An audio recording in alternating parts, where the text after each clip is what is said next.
आप लोग सवर्ण एजुकेशन ऐप के माध्यम से और सवर्ण एजुकेशन यूट्यूब चैनल के माध्यम से इस क्लास को प्राप्त कर रहे हैं। पिछली क्लास में हम पहुंच गए थे कृषि, हम चैप्टर पढ़ रहे थे एग्रीकल्चर। एग्रीकल्चर में अभी तक हम लोगों ने बहुत डिटेल में अलग अलग टॉपिक्स की चर्चा कर ली है। पिछली क्लास में हम पहुंच गए थे सब्सिडीज इन एग्रीकल्चर, कृषि में सब्सिडी टॉपिक पर। कृषि में सब्सिडी के बारे में जब हम बात कर रहे थे तो हमने बात करनी अपनी प्रारंभ की थी कि सब्सिडी का क्या मतलब होता है। सब्सिडी का मतलब हमने देखा था any financial assistance that is given by the government for the welfare of a certain section of society or for the welfare of people of a country is known as subsidy। सरकार द्वारा दिए गए किसी भी प्रकार के वित्तीय मदद को, किसी भी प्रकार के वित्तीय मदद को हम सब्सिडी कह सकते हैं। भारतीय कृषि में सब्सिडी के उद्देश्य क्या थे, इसके बारे में हमने पिछली कक्षा में देख लिया था। इसके उद्देश्य क्या थे? सबसे पहला उद्देश्य हमने देखा था कि सब्सिडी के माध्यम से सरकार क्या चाहती है, कृषि को आकर्षक बनाए रखना चाहती है ताकि ज्यादा से ज्यादा किसान जो है वो कृषि से जुड़े रहें। दूसरा उद्देश्य हमने देखा था सब्सिडी का कि इसके माध्यम से सरकार अपनी जो जन कल्याणकारी नीतियां है या जो हमारा संविधान या हमारे यहाँ जो प्रशासन का मूल स्वरूप है जो कि जन कल्याणकारी मॉडल पर आधारित है, उसको सुनिश्चित करने का भी प्रयास करती है। क्यों? क्योंकि भारत में किसान वर्ग को या किसानों को जो है वो वंचित तबके का हिस्सा माना जाता है। तीसरा उद्देश्य हमने देखा था इसी दिशा में कि सब्सिडी के माध्यम से सरकार किसानों पर गरीबी के प्रभाव को कम करना चाहती है। गरीबी को हमने समझा था कि it is an economic condition where a family और a person fails to acquire the basic necessities of human life. हमने गरीबी को समझने का प्रयास किया था कि गरीबी क्या है। यह एक ऐसी आर्थिक दशा होती है जब एक व्यक्ति या परिवार जीवन के लिए मूलभूत मानी जाने वाली जरूरत की चीजों को प्राप्त कर पाने में असफल रह जाता है। इसी कंटेक्स्ट में हमने देखा था कि सब्सिडी के माध्यम से सरकार क्या करती है, सब्सिडी के माध्यम से सरकार इस गरीबी के प्रभाव को कम करने का प्रयास करती है। ठीक है। इसके अलावा यदि हम देखें चौथा उद्देश्य, तो सब्सिडी का कुछ उद्देश्य जो होता है वो सरकार इसके माध्यम से अपने पॉलिसीज को भी इंप्लीमेंट करवाना चाहती है, अपनी नीतियों को भी लागू करवाती है। अभी हम लोग देखेंगे टॉपिक में जब हम पढ़ेंगे ना तो उस टाइम मैं इस मुद्दे को और ज्यादा क्लियर करके बताऊंगा कि किस प्रकार से सरकार जो है वो अपनी नीतियों को लागू करवाना चाहती है। ठीक है, चलिए तो इसी कंटेक्स्ट में हम आगे बढ़ते हैं। यहां तक हम लोगों ने देख लिया था। उसके बाद हमें देखना था कि कृषि में सब्सिडी के क्या प्रकार हैं, हम ये देख रहे थे।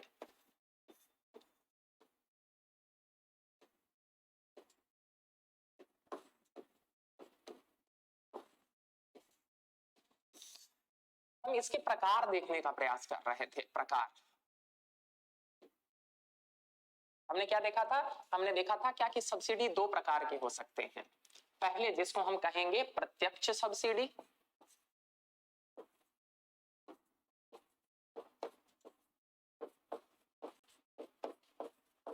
और दूसरे को हम कहेंगे अप्रत्यक्ष सब्सिडी।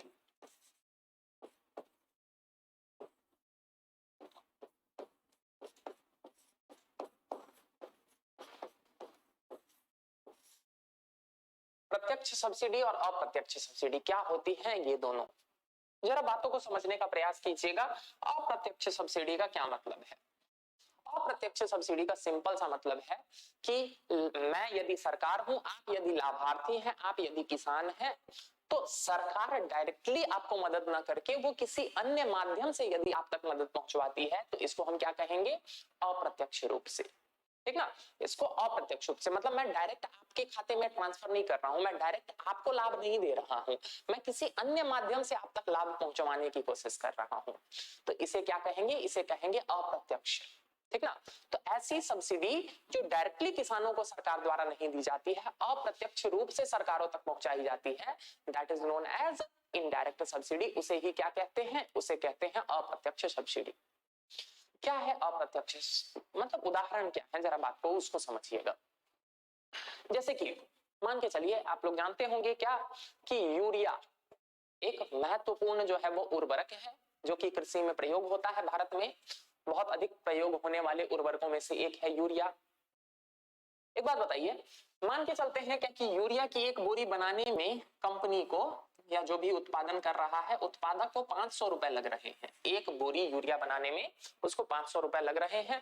मान के चलिए इसमें 10% उसने अपना मार्जिन रखा 50 रुपया, और वो इसको 550 रुपए में बेचना चाहती है या फिर बेचेगी, ठीक ना, वो इसको 550 रुपए में बेचेगी। अब इसमें क्या होगा, ऐसे में सरकार आएगी बीच में।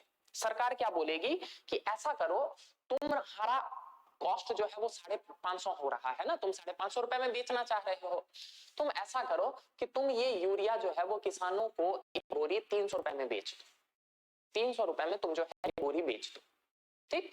बाकी जो तुम्हें पर बोरी 250 रुपए का नुकसान हो रहा है ना, वो हम तुम्हें दे देंगे। बात समझ में आया? यानी कि किसान जब वो बोरी खरीदने जाएगा तो किसान से मात्र 300 रुपए लिए जाएंगे, ठीक ना, और बदले में जो 250 रुपए प्रति बोरी जो आप देख रहे हैं ना, जो उस कंपनी को नुकसान हो रहा है, इसकी भरपाई कौन करेगा? इसकी भरपाई सरकार करेगी। बात समझ में आ रहा? अब जरा यहाँ पर खुद सोच के देखिए, यहाँ लाभ किसको मिल रहा है? लाभ तो किसान को मिल रहा है ना, इस 550 रुपए की बोरी उसको 300 रुपए में मिल रही है, लेकिन सरकार क्या डायरेक्ट किसान को लाभ दे रहा है या वो इनडायरेक्टली पहुंच रहा है? इनडायरेक्टली पहुंच रहा है ना, क्यों? क्योंकि सरकार तो जो है वो तो उस कंपनी को पे कर रही है। तो इस प्रकार की सब्सिडी को क्या कहते हैं? इस प्रकार की सब्सिडी को अप्रत्यक्ष सब्सिडी कहते हैं, ठीक ना। अप्रत्यक्ष सब्सिडी समझ में आया? एक और उदाहरण देख लीजिए। आप लोग जानते होंगे हमारे यहाँ हम जो बिजली कंज्यूम करते हैं, जो बिजली का हम लोग प्रयोग करते हैं, पर यूनिट के आसपास हमें कितना चार्ज देना पड़ता है? लगभग 6-7 रुपया पर यूनिट के आसपास हमें देना पड़ता है, ठीक ना। यानी कि 1 यूनिट बिजली पे के उपभोग पे हमें 6 से 7 रुपए देने पड़ते हैं, ठीक। देखते हैं पावर सेक्टर में। पावर सेक्टर में जो 2 तरह की कंपनीज होती हैं, एक जिनको हम कहते हैं पावर जेनकोज, पावर जनरेशन वाली कंपनी, पावर जेनकोज कहते हैं। दूसरे को हम कहते हैं डिस्कॉम्स, यानी कि डिस्ट्रीब्यूशन से संबंधित कंपनीज, ठीक ना।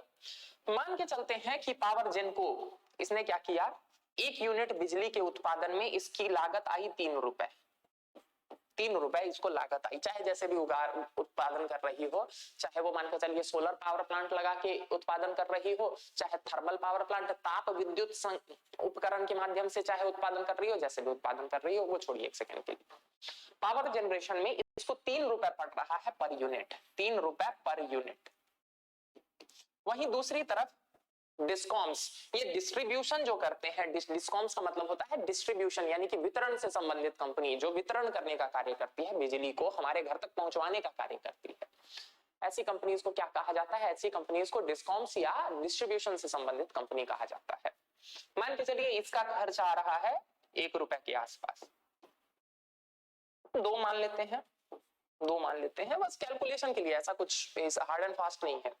तो 5 रुपया जो है इन लोगों का खर्च है टोटल, ठीक। इस पे मान के चलिए ये लोग 1 रुपए एक्स्ट्रा मार्जिन करके या 2 रुपए एक्स्ट्रा मार्जिन करके हमें 7 रुपए पर यूनिट पे बेच रहे हैं।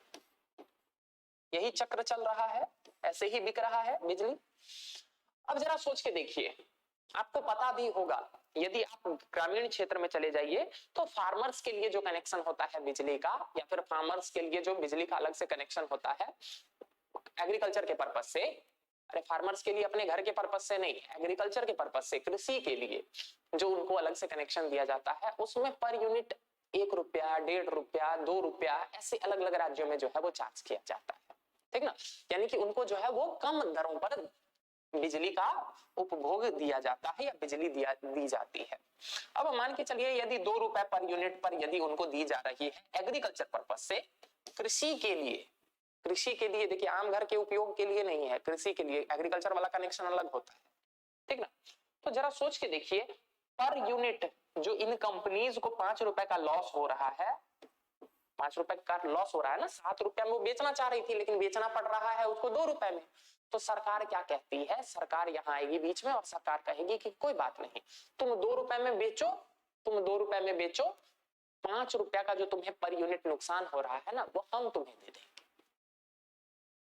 यहां तक बात समझ में आई? अब जरा फिर से सोचिए, यहाँ लाभ किसको मिल रहा है? लाभ मिल रहा है यहाँ किसान को, ठीक है ना। यह लाभ किसको मिल रहा है? लाभ मिल रहा है यहाँ किसान को। लेकिन सरकार पैसा किसको दे रही है? सरकार पैसा दे रही है इन पावर जनरेशन और डिस्कॉम कंपनीज को। बात समझ में आया? तो इनडायरेक्टली लाभ मिल रहा है किसान को, that is why this is known as indirect subsidy, इसीलिए इसको अप्रत्यक्ष सब्सिडी कहा जाता है। यहां तक बात समझ में आई? अब जरा समझते हैं डायरेक्ट सब्सिडी को। डायरेक्ट सब्सिडी का क्या मतलब है?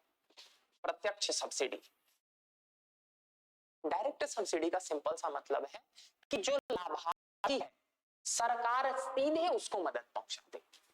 किसी भी प्रकार का जो वित्तीय मदद है, किसी भी प्रकार की जो वित्तीय मदद है वो सरकार सीधे उसी को पहुंचा दे, तो इसको हम क्या कहेंगे? इसको हम कहेंगे प्रत्यक्ष सब्सिडी। जैसे कि मान के चलिए, एक एग्जांपल दे रहा हूं, डायरेक्टली एग्रीकल्चर से ही रिलेटेड नहीं है लेकिन आप इसको समझने के लिए बस यूज कर सकते हैं।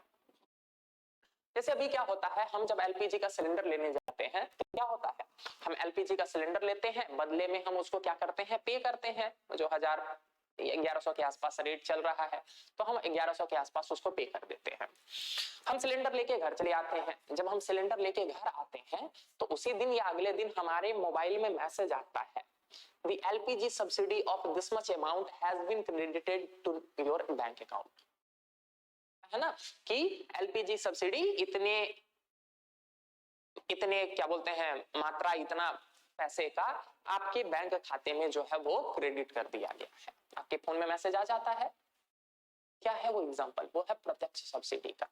यानी कि सरकार आपको मदद देना चाह रही थी, वित्तीय मदद, और सरकार ने क्या किया है? सीधे आपके ही खाते में डाल दिया है। These kind of subsidies are known as direct subsidies. Getting my point? यहां तक बात समझ में आ रही? इन्हीं को क्या कहते हैं? प्रत्यक्ष सब्सिडी। प्रत्यक्ष सब्सिडी का एक बहुत बढ़िया, यदि आप एग्जांपल देखना चाहें तो प्रत्यक्ष सब्सिडी का बहुत बढ़िया एग्जांपल क्या है? प्रधानमंत्री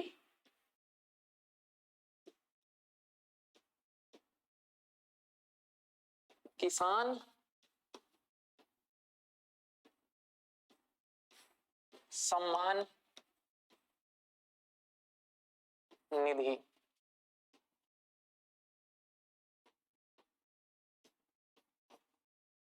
प्रधानमंत्री किसान सम्मान निधि बहुत वेरी वेरी वेरी इंपॉर्टेंट, ठीक ना, आने वाले कुछ परीक्षाओं के लिए बहुत ज्यादा इंपॉर्टेंट है। बताऊंगा क्यों इंपॉर्टेंट बोल रहा हूं, ऐसे ही रैंडमली कुछ भी नहीं बोल दे रहा हूं, ठीक ना, सारे कारण बताऊंगा उसके पीछे कि क्यों मैं इसको इंपॉर्टेंट मान रहा हूं, क्यों बोल रहा हूं, ठीक ना। जरा बात को समझिएगा, पीएम किसान सम्मान निधि आखिर है क्या? ठीक, यदि हम पीएम किसान सम्मान निधि की बात करें तो पीएम किसान सम्मान निधि को एक योजना के रूप में लागू किया गया था अंतरिम बजट 2019-20 में।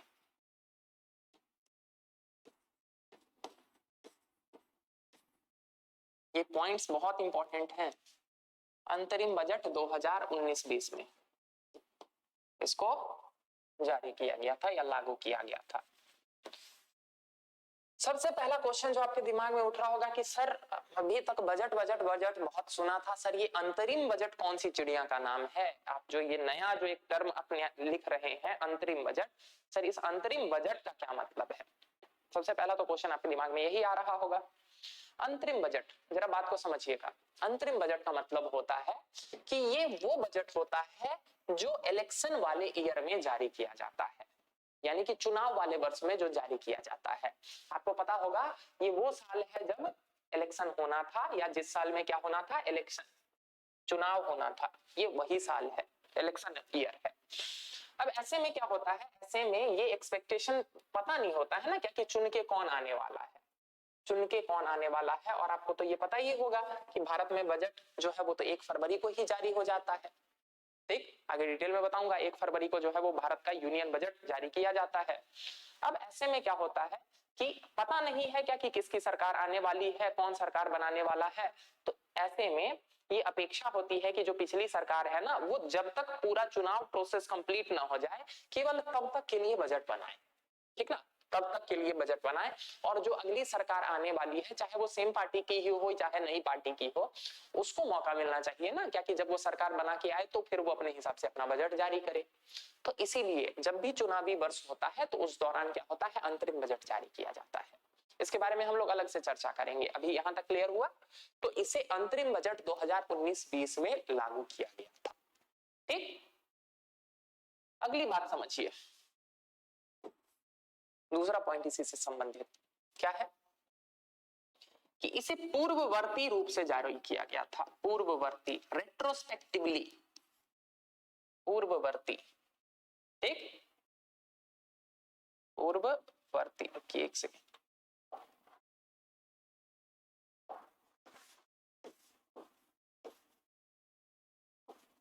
रूप से जारी किया गया था, पूर्ववर्ती रूप से, यानी कि retrospectively, it was launched retrospectively.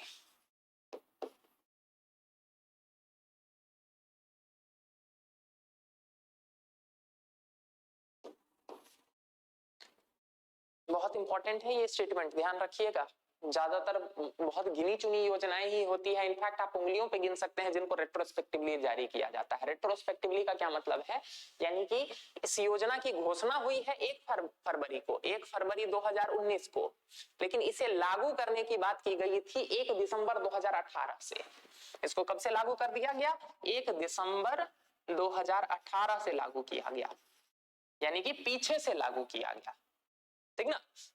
देख लीजिएगा, स्टेटमेंट के रूप में आपसे पूछा जा सकता है क्या कि this scheme was introduced retrospectively, इस योजना को पूर्ववर्ती रूप से जारी किया गया था। और आप सोचेंगे यार पूर्ववर्ती का यहाँ क्या मतलब है, तो पता होना चाहिए कि पूर्ववर्ती का ये मतलब है, ठीक ना। अब इसके पीछे क्या कारण थे वो आप लोग समझ सकते हैं, मई में चुनाव होना था ना, तो जितना पहले से होगा उतना ठीक रहेगा ना, तो कोई नहीं, पूर्ववर्ती रूप से इसको लागू किया गया था। तीसरी बात इसी के संदर्भ में, इसको भी जरा समझने की कोशिश कीजिएगा। तीसरी बात क्या है कि इसके तहत 6,000 रुपए प्रति वर्ष, प्रति माह लिख के वो आपको कंफ्यूज करने की कोशिश करेगा, बिल्कुल नहीं। 6,000 रुपया प्रति माह नहीं, 6,000 रुपए प्रति वर्ष। 6,000 की जगह 8,000, 10,000, 5,000 कुछ भी लिख सकता है, ठीक ना। तो कंफ्यूज बिल्कुल नहीं होइएगा, 6,000 रुपए प्रति वर्ष, ठीक ना। 3 किस्तों में, 3 किस्तों में,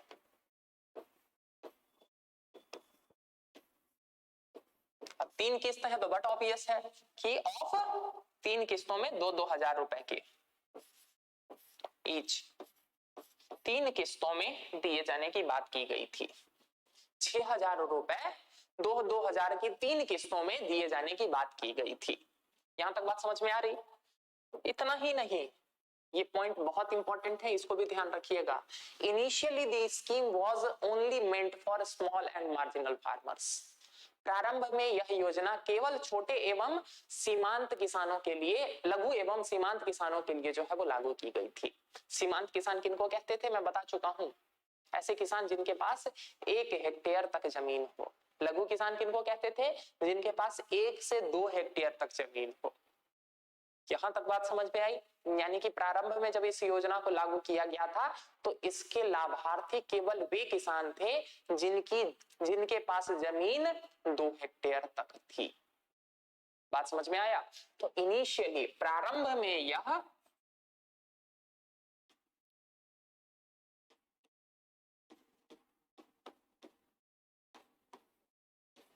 केवल लघु एवं सीमांत किसानों के लिए था।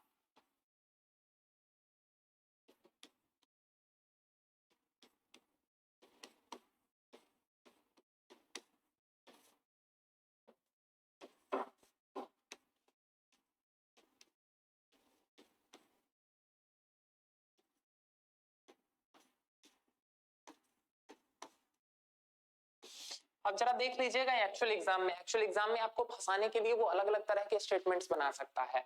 वो चाहे तो लघु और सीमांत किसान दे दे, वो चाहे तो इसके जगह आपको दे दे कि केवल ऐसे किसानों के लिए था जिनके पास जमीन 2 हेक्टेयर से कम हो, ठीक ना। ठीक, तो देख लीजिएगा स्टेटमेंट में वो फंसाने के लिए आपको कुछ भी दे सकता है। 2 हेक्टेयर की जगह वो 5 हेक्टेयर कर देगा, तो कंफ्यूज नहीं होइएगा। मैं आपको classification of farm household पढ़ा चुका हूँ, ठीक ना। भारत में खेतीहर परिवारों का वर्गीकरण ये आपको पहले ही समझा चुका हूँ, तो इसलिए कंफ्यूज होना नहीं है यहाँ बिल्कुल भी, ठीक ना। तो प्रारंभ में यह केवल लघु एवं सीमांत किसानों के लिए था, 2 हेक्टेयर से कम वाले किसानों के लिए, परंतु वर्तमान में इसे सभी किसानों के लिए लागू कर दिया गया है। सभी किसानों के लिए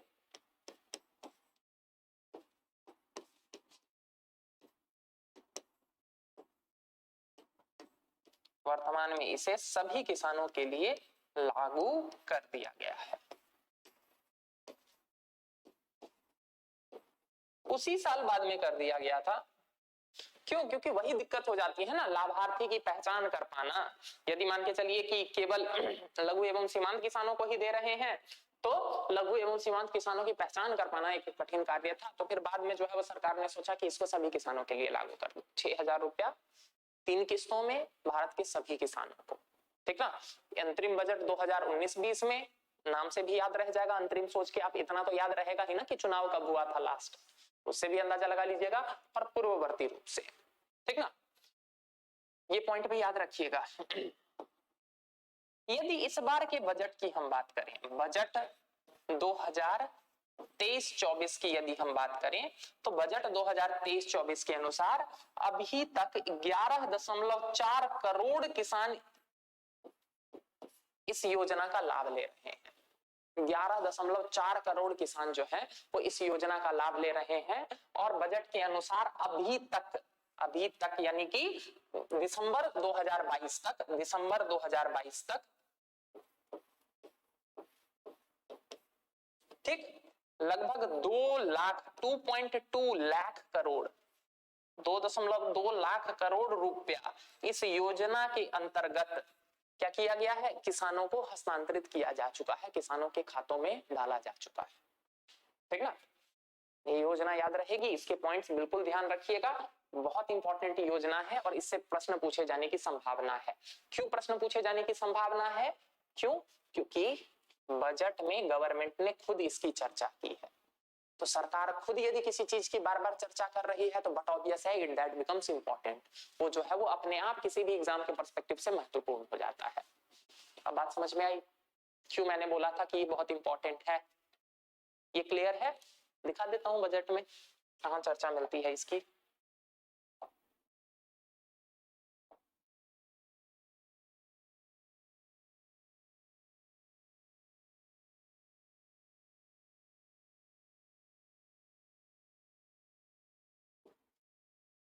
ये देखिए, ये है हमारा यूनियन बजट। ये क्या है? ये है हमारा यूनियन बजट, दिख रहा ना, budget speech of February 1, 2023। Union budget में देखिए,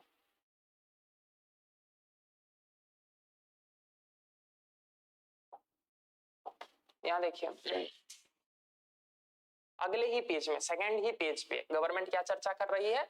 गवर्नमेंट चर्चा कर रही है, ये देखिए, cash transfer of 2.2 lakh crore, 2.2 lakh crore to over 11.4 crore farmers under PM Kisan Samman निधि। इसी की तो अभी हम लोग बात कर रहे थे कि पीएम किसान सम्मान निधि के अंतर्गत 11.4 करोड़ किसानों को 2.2 लाख करोड़ रुपया भेजा जा चुका है, कैश ट्रांसफर किया जा चुका है। बात समझ में आया? अब देख लीजिए, जब बजट में खुद ही इसकी चर्चा मिल रही है, it means what? It becomes very much important for your exam. ये आपके एग्जाम के लिए बहुत ही महत्वपूर्ण हो जाता है। यहां तक ये बात समझ में आई? अब जरा आगे बढ़ते हैं, बात को समझिए। अब एक बात बताइए, यहाँ पर लाभार्थी कौन है? लाभार्थी है किसान, और मदद कौन दे रही है? सरकार दे रही है। कैसे दे रही है? सीधे बैंक खातों में ट्रांसफर कर रही है 2,000 रुपए पर किस्त, ठीक ना। हर किस्त क्या कर रही है? सीधे 2,000 रुपए बैंक खातों में ट्रांसफर कर रही है। तो ये किसका उदाहरण हुआ? ये उदाहरण हुआ डायरेक्ट सब्सिडी का, प्रत्यक्ष सब्सिडी का, ठीक ना। लाभार्थी जो है, सरकार सीधे उसी के खाते में पैसा ट्रांसफर कर दे रही है। तो ये किसका उदाहरण हो जाएगा? ये उदाहरण हो जाएगा प्रत्यक्ष सब्सिडी। यहां तक बात समझ में आ गई? प्रत्यक्ष सब्सिडी किसको कहते हैं, ठीक ना।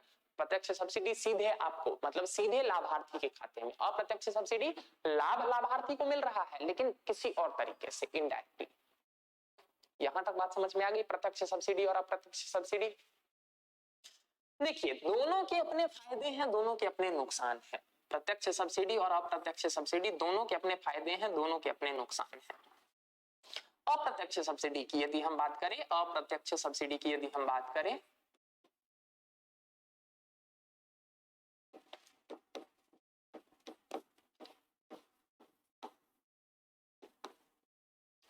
अप्रत्यक्ष सब्सिडी में क्या होता है कि करप्शन या लीकेज, लीकेज की समस्या देखने को मिलती है, लीकेज भ्रष्टाचार की समस्या देखने को मिलती है। मतलब तुलनात्मक रूप से यदि हम डायरेक्ट की बात करें तो डायरेक्ट वाला जो है ना प्रत्यक्ष सब्सिडी की तुलना में अप्रत्यक्ष सब्सिडी में लीकेज या फिर भ्रष्टाचार की समस्या ज्यादा देखने को मिलती है। कैसे, जरा बात को समझिएगा। अब मान के चलिए वो जो सब्सिडी थी यूरिया पर, वो किसके लिए थी? वो तो थी किसानों के लिए। यूरिया सब्सिडी जो थी वो तो थी किसानों के लिए। लेकिन क्या होता है, अब तो थोड़ा कम हो गया है, लेकिन क्या होता है, मान के चलिए वो जो दुकानदार है या वो जो कंपनी है वो क्या कर रही है, किसी दूसरे कंपनी को या किसी दूसरे आदमी को जो कृषि में संलग्न भी नहीं है, वो कुछ और करना चाह रहा है, यूरिया का कुछ और यूज है, केमिकल लैब वगैरह में यूज करना चाह रहा है, उन सब में बेच देती है और सरकार को दिखा देती है कि हमने किसान को बेचा है, और सरकार से सब्सिडी भी ले लेती है। बात समझ में आया? ठीक ना? अरे उसको 250 रुपए, उसको 300 रुपए में नहीं बेचती है, उसको 450, 500, उसको 550 रुपए में बेचेगी। और फिर भी क्या करेगी, सरकार को दिखा देगी क्या कि ये देखिए हमने तो इतनी बोरियां बेची हैं यूरिया की, तो हमें सब्सिडी इतनी दे दीजिए। बात समझ में आ रहा? इतना ही नहीं, आप अक्सर न्यूज वगैरह में सुनते होंगे कि ये यूरिया वगैरह, यूरिया की बोरियां वगैरह जो है वो कई बार हमारे आसपास के देशों को भी बेच दिए जाते हैं। बांग्लादेश में बेच दिया या नेपाल में बेच दिया, और सब्सिडी जो है वो भारत सरकार से ले लिया जाता है। तो इस तरह के जो है वो भ्रष्टाचार और लीकेज वगैरह की समस्या हमें देखने को मिलती है। इससे पहले जब एलपीजी सिलेंडर वाला काम चलता था ना, एलपीजी वाला, उसमें भी एक चीज देखने को मिलता था। एलपीजी वाले में क्या होता था,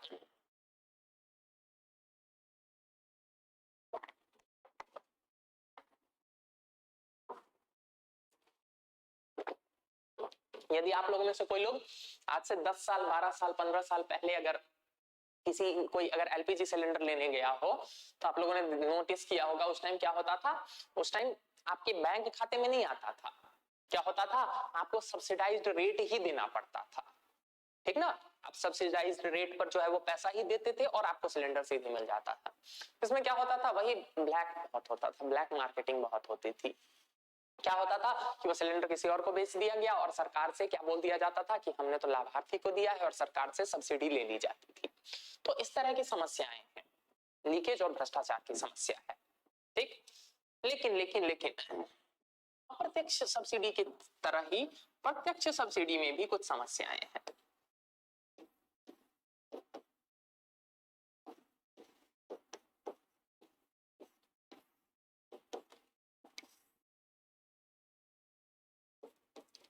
यदि हम प्रत्यक्ष सब्सिडी की समस्याओं की बात करें तो प्रत्यक्ष सब्सिडी में क्या समस्या है, वास्तविक लाभार्थी की पहचान कर पाना, ये अपने आप में समस्या है। बैंक खाते में तो उसके भेजोगे ना जब पता होगा क्या कि किसको वास्तव में आवश्यकता है। तो वास्तविक लाभार्थी की पहचान कर पाना,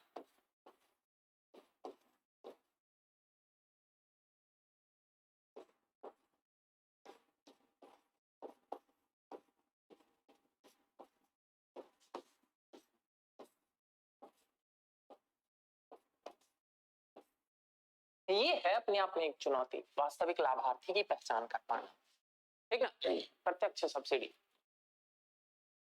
आपको बता रखा है मैंने, पहले एग्जांपल दिया था पीडीएस में। आप जरूर ऐसे लोगों को जानते होंगे जिनको राशन कार्ड की जरूरत नहीं है, जिनके घर के बाहर 4 व्हीलर लगा हुआ है, but still they are having ration card, परंतु फिर भी उनके पास जो है वो राशन कार्ड मौजूद है। It means what, the real beneficiaries का identification has not been done properly.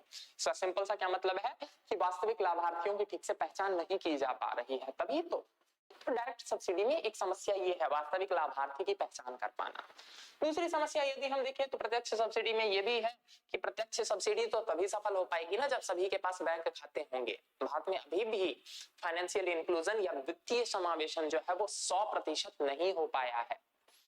अभी भी खासकर उस वर्ग को जिसको वास्तव में लाभ की आवश्यकता है, जिसको सरकारी मदद की आवश्यकता है, उस वर्ग में एक बहुत बड़ा हिस्सा है जो आज भी बैंकिंग प्रणाली से नहीं जुड़ पाया है। तो वित्तीय समावेशन का पूर्ण न हो पाना,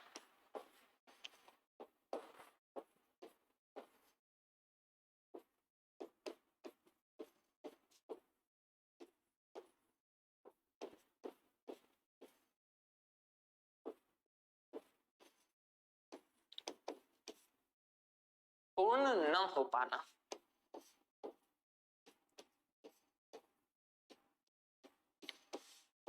ये भी एक समस्या है। यहां तक बात समझ में आ रही है? तो ये कुछ समस्याएं हैं, प्रत्यक्ष सब्सिडी अप्रत्यक्ष सब्सिडी दोनों में कुछ ना कुछ समस्याएं हैं, दोनों में कुछ ना कुछ फायदे भी हैं। यदि हम फायदों की बात करें, यदि हम फायदों की बात करें, फायदों की बात करें तो अप्रत्यक्ष सब्सिडी के माध्यम से क्या हो जाता है, अप्रत्यक्ष सब्सिडी के माध्यम से सरकार अपनी नीतियों को लागू कर पाती है, नीतियों को लागू करवा पाती है।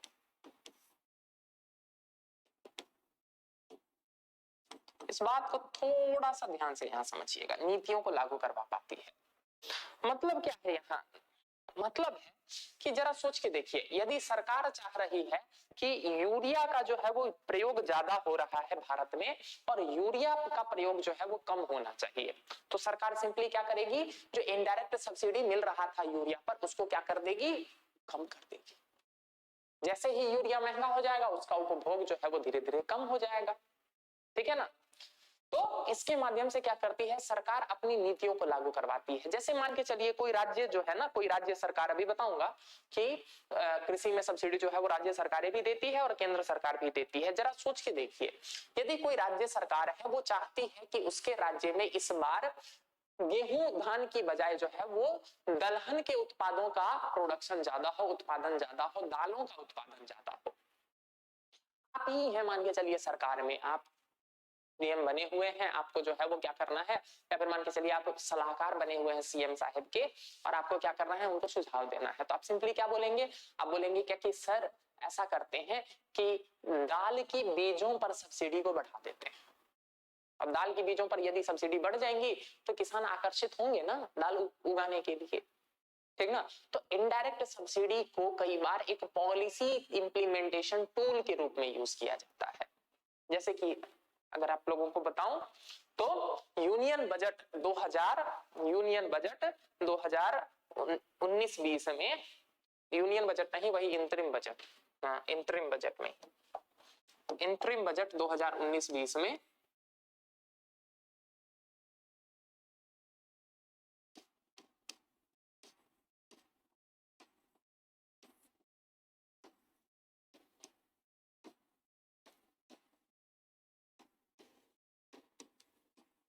अंतरिम बजट 2019-20 में सरकार द्वारा एक और घोषणा की गई महत्वपूर्ण। क्या थी वो घोषणा, जरा बात को समझिएगा।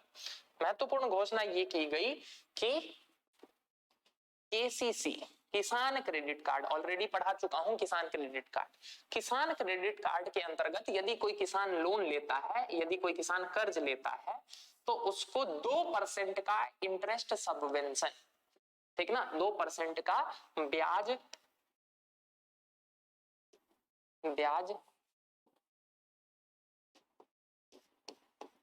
में छूट दी जाएगी। क्या होता है इंटरेस्ट सबवेंशन, ब्याज में छूट का क्या मतलब है यहाँ पर, जरा बात को समझिएगा। यदि मान के चलिए कि मैं एक किसान हूं, मैं एक फार्मर हूं, किसान हूं, मैं जाता हूं HDFC बैंक के पास, मैं बोलता हूं क्या कि मेरे पास ये है केसीसी कार्ड, मुझे जो है वो एग्रीकल्चर के लिए लोन चाहिए। अब मान के चलते हैं कि यदि HDFC बैंक जो है वो एग्रीकल्चर पर्पस के लिए लोन देती है 8% की ब्याज दर पर, यानी कि HDFC बोलेगी कि हाँ 8% पर एनम, 8% प्रति वर्ष की दर पर आपको जो है वो ब्याज मिलेगा या फिर कर्ज मिलेगा।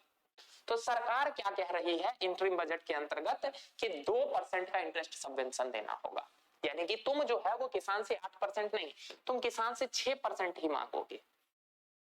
तुम किसान से कितना मांगोगे, 6% ही मांगोगे, ठीक ना। और बदले में जो तुम्हें 2% का नुकसान हो रहा है ना, ये तुमको हम दे देंगे।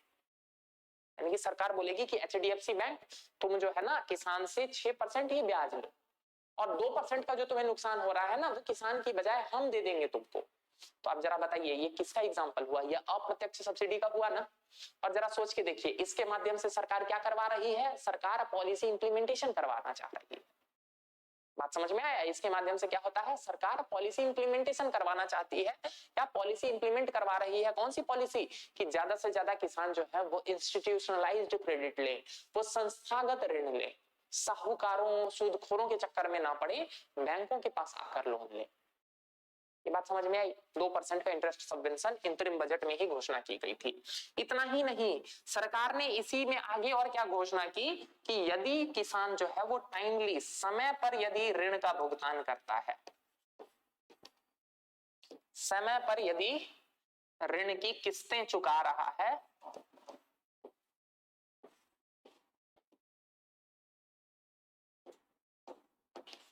समय पर यदि ऋण की किस्तें चुका रहा है तो क्या करना है?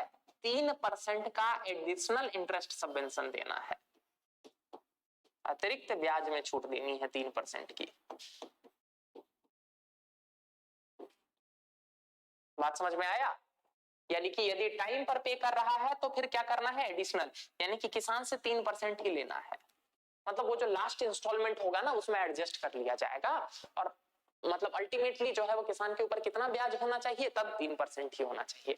अब जरा सोच के देखिए, ये जो 3% का एडिशनल ब्याज में छूट दी गई है, आपको नहीं लग रहा है सरकार इसके माध्यम से किसानों में ऋण की अदायगी को टाइमली करने की आदत डलवाना चाह रही है? कि अगर टाइम पर दोगे, टाइम पर जो है वो अपनी किस्तें पूरी करोगे, टाइम पर जो है वो लोन चुकाओगे, तो 3% एडिशनल छूट दे देंगे तुमको। बात समझ में आ रहा? अब जरा फिर से सोचिए, यहाँ फिर से लाभार्थी कौन है? ये 3% का जो है वो फायदा किसको मिल रहा है? वो मिलेगा तो किसान को ही ना। अरे 3% पर तुमको कर्ज मिल रहा है तो ये तो किसानों को ही फायदा है ना। लेकिन ये जो बदले में 2% और प्लस 5% है, ये तो किसान मतलब बैंकों को कौन पे करेगी? सरकार पे करेगी। तो एग्जाम्पल तो है ये अप्रत्यक्ष कर का। लेकिन इस अप्रत्यक्ष कर के माध्यम से क्या किया जा रहा है? सरकार अपनी पॉलिसी इंप्लीमेंट करवाना चाह रही है, या उन नीतियों को लागू करवाना चाह रही है जिनको वो चाहती है क्या कि वो अर्थव्यवस्था में या हमारे देश में रहे। क्यों? क्योंकि किसी भी दिन इस चीज को अच्छा नहीं माना जा सकता है। यदि हम अर्थव्यवस्था की दृष्टि से देखें तो ये बात अच्छी नहीं है क्या कि किसान जो है वो कर्ज लेकर 5 साल तक वेट कर रहे हैं कि अगली बार जब चुनाव आएगा तो क्या करवा लेंगे? माफ करवा लेंगे। इससे क्या होता है? भारत के बैंकिंग प्रणाली पर जो है वो बहुत ज्यादा दबाव पड़ता है। और आपको ये बात तो पता ही होगी कि किसी भी देश की अर्थव्यवस्था की रीढ़ की हड्डी होती है उस देश की बैंकिंग प्रणाली। अब जरा सोच के देखिए, 5 साल तक तो पैसा अटक गया ना। अरे चुनाव होगा तब ना फिर किसान जो है वो ऋण माफी करवाएंगे एंड ऑल दैट। तो इसके कारण क्या होता है? एक तो बैंकिंग प्रणाली पर नकारात्मक प्रभाव पड़ता है, ठीक ना, जो कि अर्थव्यवस्था के लिए गलत माना जाता है। देख लीजिए यहाँ डिस्क्लेमर है, मेरे को किसान विरोधी समझने की भूल बिल्कुल मत कीजिएगा। मैं खुद एक कृषि परिवार से बिलोंग करता हूँ, ठीक ना। मेरे खुद के घर में जो है वो खेती होती है, पापा चाचा सब लोग जो है वो एग्रीकल्चर में लगे हुए हैं। लेकिन मैं एक अर्थव्यवस्था की दृष्टि से या अर्थशास्त्र की दृष्टि से आपको ये बात समझा रहा हूं कि कृषि ऋण माफी या 5 साल तक जो है वो लोन अटकाए रखने से बैंकिंग प्रणाली पर नकारात्मक प्रभाव पड़ता है। और चूंकि बैंकिंग प्रणाली किसी भी देश की अर्थव्यवस्था की रीढ़ की हड्डी होते हैं, तो इससे उस देश की अर्थव्यवस्था पर भी नकारात्मक प्रभाव पड़ता है। यहां तक बात समझ में आई? ठीक ना।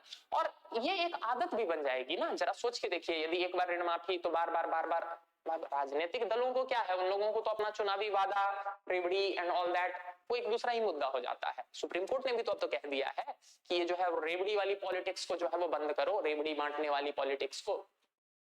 तो वो तो राजनीतिक मुद्दा अलग है, लेकिन इसके कारण क्या हो जाता है? एक आदत खराब हो जाती है। क्या कि लोन लेके बैठ जाओ, 5 साल बाद जब चुनाव का मौसम आएगा तब क्या करवा लेंगे? लोन जो है वो माफ करवा लेंगे।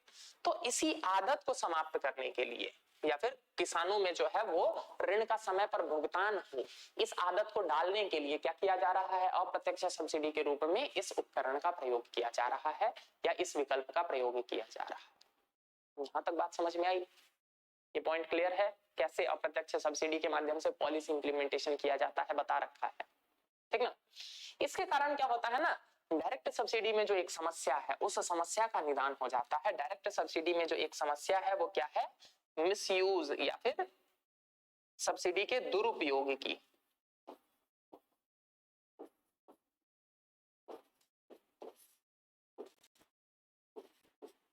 एक समस्या है दुरुपयोगी की। क्या है दुरुपयोगी की समस्या? अब जरा सोच के देखिए,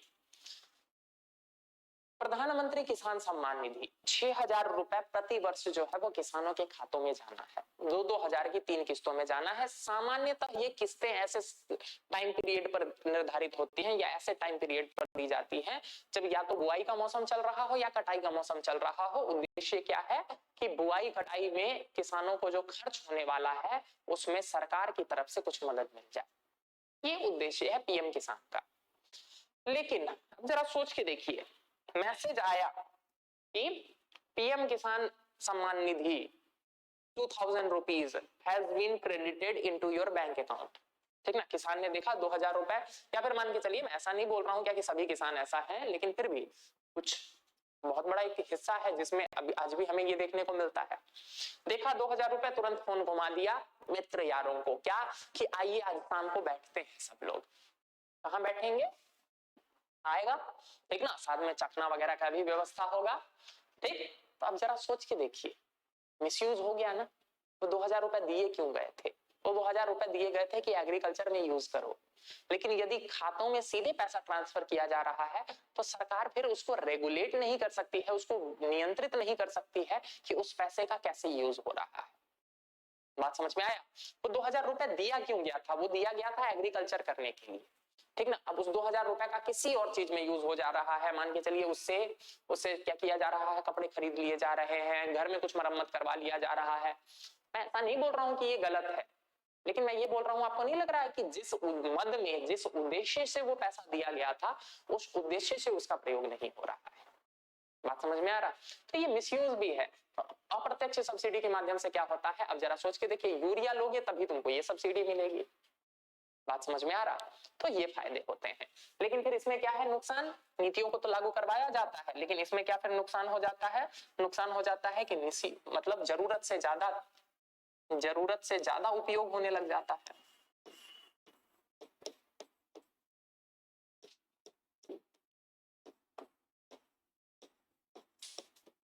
कि यूरिया पर सब्सिडी मिल रही है तो सस्ती दरों पर मिल रही है, तो खेत में आवश्यकता है 2 बोरी की, लेकिन हम डालेंगे 4 बोरी। क्यों? क्योंकि सस्ता मिल रहा है।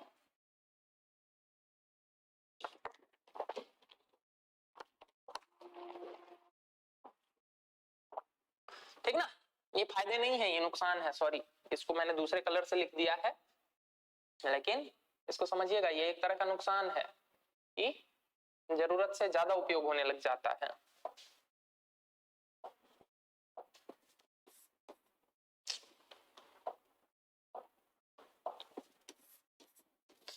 जरूरत से ज्यादा उपयोग होने लग जाता है। आप इसको ऐसे भी समझ सकते हैं ना, आप इसको ऐसे भी समझ सकते हैं, चूंकि बिजली पर, एग्रीकल्चर के लिए बिजली पर जो है वो सब्सिडी दी जाती है, 1 रुपए, 2 रुपए, 1.5 रुपए सब्सिडाइज रेट पर जो है वो बिजली की अदायगी की जाती है। इस कारण से क्या हो रहा है? इस कारण से क्या हो रहा है? इस कारण से सरकार, मतलब किसानों में पानी वगैरह का यूज जो है वो ज्यादा हो रहा है। मोटर चला के छोड़ दो, पानी भरने दो खेत में। क्यों? क्योंकि बिजली कम आ रहा है, सब्सिडाइज्ड रेट पर मिल रहा है। तो इसके कारण से क्या होता है? संसाधनों की बर्बादी होती है, जरूरत से ज्यादा उपयोग, या फिर आप इसी को लिख सकते हैं संसाधनों की बर्बादी। संसाधनों की बर्बादी।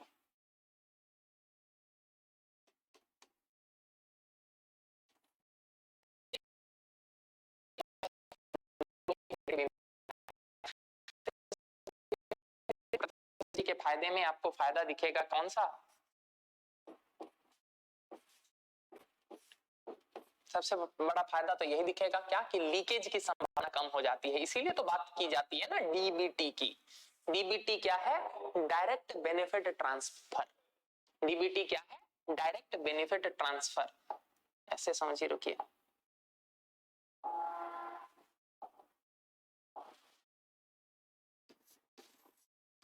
डीबीटी का मतलब होता है डायरेक्ट बेनिफिट ट्रांसफर।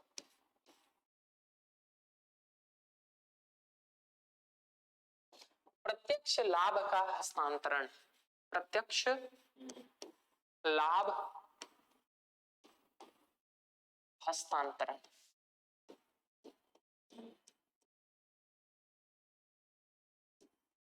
इसी के माध्यम से तो किया जा रहा है। आजकल आप लोगों को पढ़ा चुका हूं मैं पहले ही जैम ट्रिनिटी के बारे में, जनधन आधार मोबाइल, ठीक ना। आधार कार्ड के माध्यम से लाभार्थी की पहचान करने की बात की जा रही है। जनधन खाते खोलकर क्या किया जा रहा है, उसको वित्तीय समावेशन से जोड़ा जा रहा है और मोबाइल से कनेक्ट कर दिया जा रहा है ताकि पता चल जाए लाभार्थी को। बात समझ में आया? तो डायरेक्ट बेनिफिट ट्रांसफर के माध्यम से वो जो लीकेज, वो जो भ्रष्टाचार की समस्या थी ना, कि क्या बोलते हैं, जो वास्तविक लाभार्थी नहीं भी है वो भी फायदा ले पा रहा है, वो ले जा रहा है, ब्लैक में बेच दिया जा रहा है और सरकार से सब्सिडी ले लिया जा रहा है, उस समस्या का निदान हो जा रहा है, ठीक ना। तो ये है डायरेक्ट बेनिफिट ट्रांसफर या प्रत्यक्ष लाभ हस्तांतरण।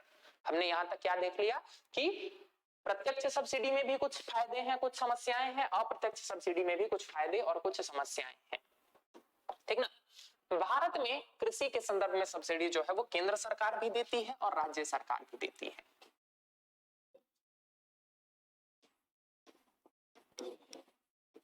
केंद्र सरकार भी देती है और राज्य सरकारें भी देती हैं, दोनों सब्सिडी देती है।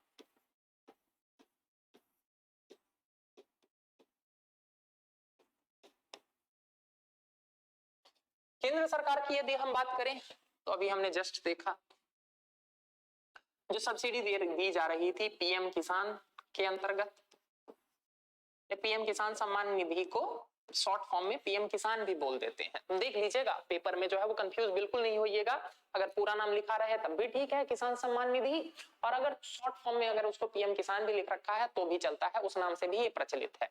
तो पीएम किसान के अंतर्गत जो ये जो मिलता है सब्सिडी, डायरेक्ट सब्सिडी जो मिलती है ये केंद्र सरकार देती है। It is completely central sector scheme, पूरी तरह से जो है वो केंद्र सरकार द्वारा ही इसका भुगतान किया जाता है। दूसरा यूरिया या उर्वरक, to be more precise urea, इस पर जो सब्सिडी दी जाती है ये भी कौन देता है, ये भी केंद्र सरकार ही देती है। ऑन द अदर हैंड, दूसरी तरफ यदि बीजों पर सब्सिडी दी जाती है, बीज सीड्स पर, बीजों पर भी सब्सिडी दी जाती है। यदि बिजली पर सब्सिडी दी जाती है, इलेक्ट्रिसिटी, ये सब्सिडीज कौन देती है, ये सब्सिडीज देती है राज्य सरकारें, ठीक ना। तो हमने देखा ना कि कुछ सब्सिडी जो है वो केंद्र सरकार दे रही है, कुछ सब्सिडी जो है वो कौन दे रही है, राज्य सरकारें दे रही है। तो दोनों सब्सिडी देती है। केंद्र सरकार की यदि हम और सब्सिडीज की बात करें तो केसीसी पर जो सब्सिडी दी जाती है वो भी कौन देती है, वो भी केंद्र सरकार ही देती है। इसके अलावा प्रधानमंत्री फसल बीमा योजना, लिख लीजिए केसीसी,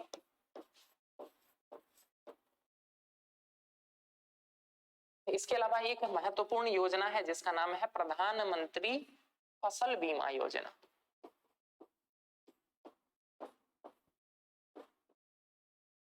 इसको अलग पेज में ही करते हैं, सॉरी, प्रधानमंत्री फसल बीमा योजना।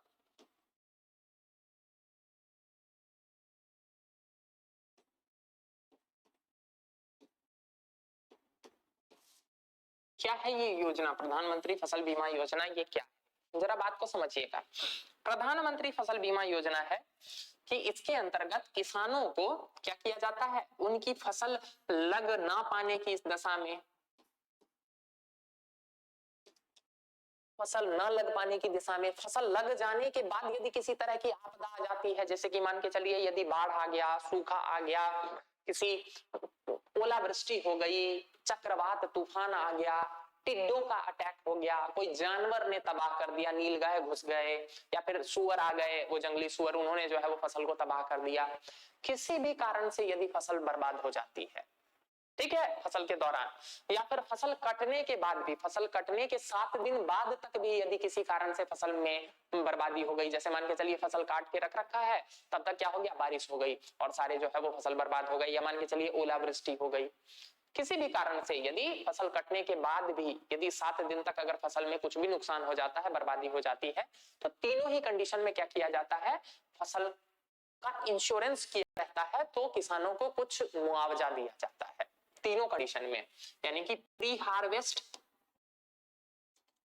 या प्री सोइंग, इवन बुआई से पहले भी, यदि मान के चलिए बो ही नहीं पाए किसी कारण से, बाढ़ आई हुई है, इस कारण से क्या हो गया, बो ही नहीं पाए, उस कंडीशन में भी आपको फसल बीमा योजना का लाभ मिलता है।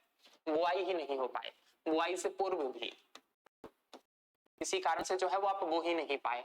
ड्यूरिंग क्रॉप यानी कि फसल लगने के बाद,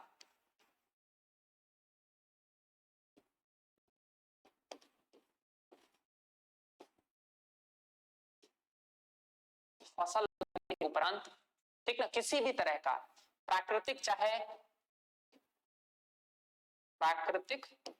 चाहे कृत्रिम, किसी भी तरह की हो। प्राकृतिक का मतलब यहां पर मैं लेके चल रहा हूं कि जैसे प्रकृति जो आ रहा, जैसे कि बाढ़ आ जाना, सूखा हो जाना या ओलावृष्टि हो जाना, तूफान आ जाना, ये सारे प्राकृतिक। कृत्रिम के रूप में मैं यहाँ पर मान के चल रहा हूँ कि मान के चलिए जानवर वगैरह का अटैक हो गया, टिड्डे आ गए, या फिर मान के चलिए वो कई बार होता है ना कि वो बिजली तार में स्पार्क लग के खेत में आग लग गई अचानक से, इस तरह की समस्या, ठीक ना, ये भी। और तीसरा कि फसल कटने के बाद भी तीनों ही कंडीशन में क्या होता है, किसानों को इस बीमा का लाभ मिलता है। तो अब इस बीमा का लाभ लेने के लिए क्या होता है, किसानों से जैसे इंश्योरेंस होता है ना, जैसे मान के चलिए अगर आप लाइफ इंश्योरेंस करवाते हैं, यदि आप हेल्थ इंश्योरेंस करवाते हैं, यदि आप जीवन बीमा करवाते हैं, यदि आप स्वास्थ्य बीमा करवाते हैं, कुछ भी बीमा करवाते हैं, तो बदले में आप एक प्रीमियम पे करते हैं ना, कुछ ना कुछ तो आप पे कर रहे होते हैं, उसी के बेसिस पर ना आपका बीमा चल रहा होता है। तो इसमें जो प्रीमियम की राशि सुनिश्चित की गई है वो अत्यंत कम की गई है कि यदि किसान कोई खरीफ फसल की प्रीमियम करवाना चाह रहा है, तो उसको जितना वो प्रीमियम करवा रहा है ना, जितने का वो प्रीमियम करवाना चाह रहा है, उसका मात्र 2% ही किसान को देना पड़ता है। यदि रबी की फसल करवाना चाह रहा है तो मात्र 1.5% ही देना पड़ता है। और यदि कोई कैश क्रॉप यानी कि कोई वाणिज्यिक फसल यदि उसकी का इंश्योरेंस करवाना चाह रहा है तो किसान को मात्र 5% ही देना होता है। ये तीनों डेटा याद रखिएगा, वेरी वेरी इंपॉर्टेंट। आगे पीछे कर सकता है, 2% की जगह ये ऊपर दे देगा, 2 की जगह यहाँ 3 दे देगा, 3 की जगह यहाँ 5 दे देगा, तो कंफ्यूज करने की आपको कोशिश करेगा। लेकिन आपको याद होना चाहिए कि खरीफ फसल के लिए 2%, ठीक ना, रबी फसल के लिए 1.5% और वाणिज्यिक फसलों के लिए कितना है, 5%, ठीक ना। अब जरा सोच के देखिए, 2% तो किसान से लिया गया ना खरीफ के लिए, लेकिन बच तो गया अभी भी ना प्रीमियम का 98%। तो इस प्रीमियम का 98% जो है वो केंद्र सरकार और राज्य सरकारें दोनों मिलकर देती हैं। केंद्र सरकार और राज्य सरकार दोनों मिलकर देती है। अब जरा सोच के बताइए, ये भी तो एक तरह की सब्सिडी ही हुई ना। लाभार्थी यहाँ कौन है, किसान है, ठीक ना। और मदद, वित्तीय मदद मिल रही है कि नहीं सरकार द्वारा, क्यों, क्योंकि सरकार जो है वो किसान के बिहाफ पर, किसान के स्थान पर क्या कर रही है, प्रीमियम दे रही है। तो ये भी तो एक तरह की सब्सिडी हुई ना। और ये कौन सी वाली सब्सिडी हुई, ये हुई अप्रत्यक्ष सब्सिडी। तो कुछ ऐसी भी योजनाएं हैं जिनमें केंद्र सरकार राज्य सरकारें दोनों मिलकर दे रही है, ठीक ना। दिखाता हूं प्रधानमंत्री फसल बीमा योजना आपको।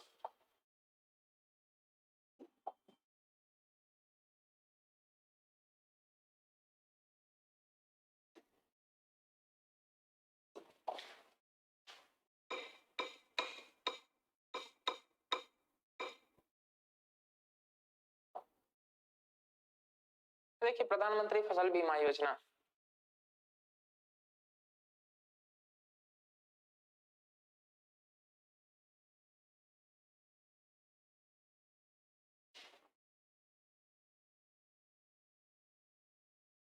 ये देखिए प्रधानमंत्री फसल बीमा योजना, अबाउट नहीं बताएगा क्या,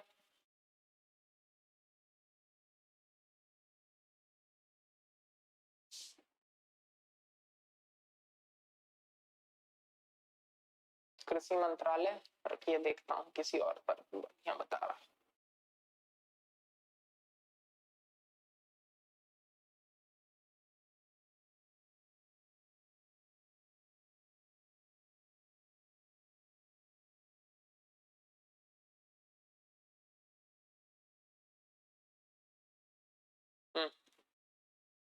ये देखिए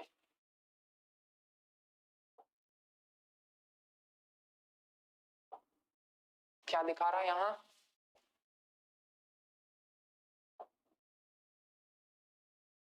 छोटा नहीं होगा,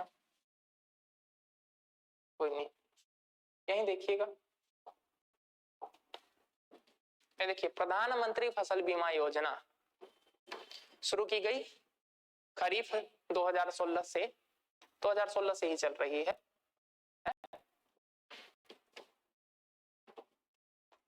क्या है, फसल की विफलता के खिलाफ यदि किसी कारण से फसल विफल रह गया तो क्या होगा, एक व्यापक बीमा कवर प्रदान करती है जिससे किसानों की आय को स्थिर करने में मदद मिलती है।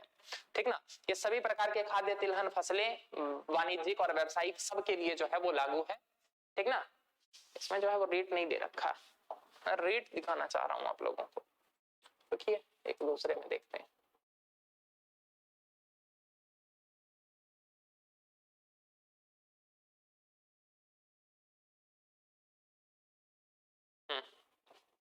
ये भी देखिए, गवर्नमेंट का ऑफिशियल वेबसाइट है,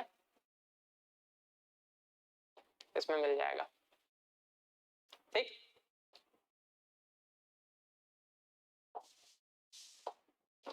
ये देखिए, यह योजना उन किसानों पर प्रीमियम का बोझ कम करने में मदद करेगी जो खेती के लिए ऋण लेते हैं और खराब मौसम में उनकी रक्षा भी करेगी। कि यदि किसी कारण से यदि फसल खराब हो गया है तो क्या करना है, तो किसानों को मदद मिल सके। ठीक ना, भारत के हर राज्य से संबंधित राज्य सरकारों के साथ मिलकर लागू की जाएगी। ये पॉइंट वेरी इंपॉर्टेंट हो जाता है कि केवल केंद्र सरकार नहीं है, केंद्र सरकार प्लस राज्य सरकार दोनों मिलकर इस योजना को चलाती है। यहाँ देखिए, जो वेरी वेरी इंपॉर्टेंट पॉइंट था, मुख्य आकर्षण क्या है, किसानों द्वारा सभी खरीफ फसलों के लिए केवल 2%, सभी रबी फसलों के लिए केवल 1.5% का प्रीमियम भुगतान करना होगा और साथ ही सभी वाणिज्यिक एवं बागवानी फसलों के लिए प्रीमियम मात्र 5% देना होगा। ये तीनों पॉइंट बहुत इंपॉर्टेंट है और याद रखिएगा।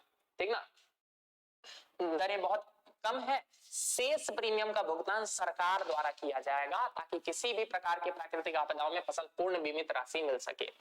ठीक ना, भले ही शेष प्रीमियम कितना भी हो, यह सरकार द्वारा वहन किया जाएगा। सिंपल सी बात है, 2%, तो बाकी जो बचा है वो पूरा जो है वो सरकारें जो है वो भुगतान करेगी। ठीक, यहां तक क्लियर हो गया ना। ठीक, ये देखिए, सब कुछ प्राकृतिक आपदा, परिणाम स्वरूप किसी भी प्रकार की वित्तीय हालत। ठीक, तो ये है आपका। अगर आपको अलग से पढ़ना हो तो आप अलग से भी जो है वो देख सकते हैं। इसमें क्रियान्वयन एजेंसी यानी कि नोडल एजेंसी कौन सी है, नोडल एजेंसी है कृषि एवं किसान कल्याण मंत्रालय, प्रबंधन और निगरानी पूरा जो है वो ये है सिस्टम आपका। ठीक, अगर आपको डिटेल में अलग से पढ़ना हो तो आप इसमें देख सकते हैं, खास चीजें जो थी वो मैंने आपको बता दी। तो देखा आपने कैसे डायरेक्ट सब्सिडी इनडायरेक्ट सब्सिडी के माध्यम से कैसे जो है वो किसानों को मदद की जा रही है, या सरकार जो है वो एग्रीकल्चर में कृषि के उद्देश्य से जो है वो मदद कर रही है। लेकिन लेकिन लेकिन मुद्दा क्या आता है, मुद्दा आता है इश्यूज या फिर मुद्दे। इसके संदर्भ में क्या है मुद्दे, मुद्दों की बात करें तो मुद्दों में कई अलग अलग कमिटीज ने, अलग अलग प्रकार की अलग अलग समितियों ने इस बारे में क्या बताया है, सब्सिडी ने क्या किया है, किसानों को ज्यादा से ज्यादा सरकार पर निर्भर बना दिया है।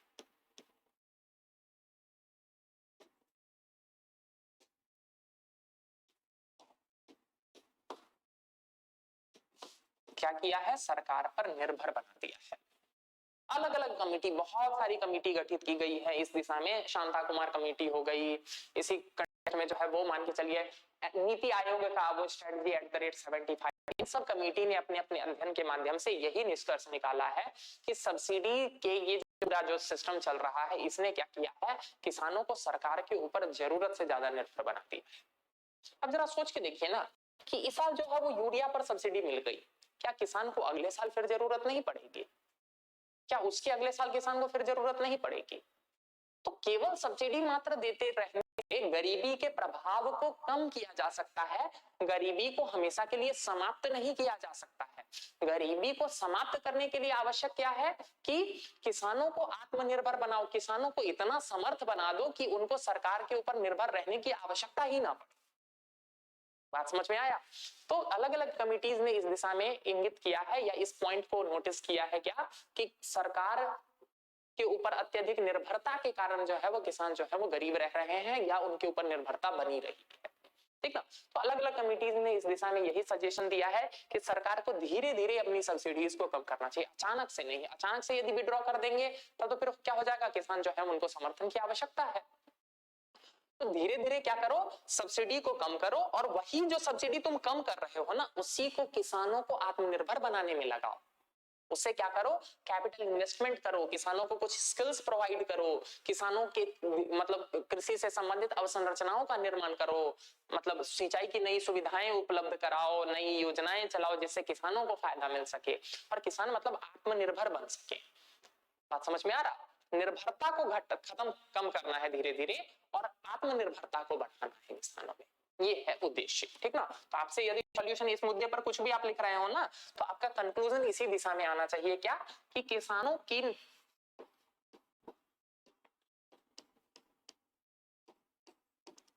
की सरकार पर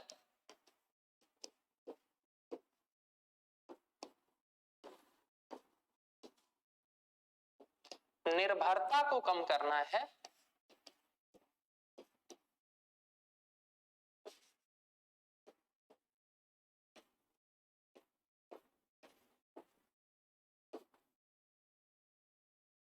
आत्मनिर्भरता को बढ़ाना है।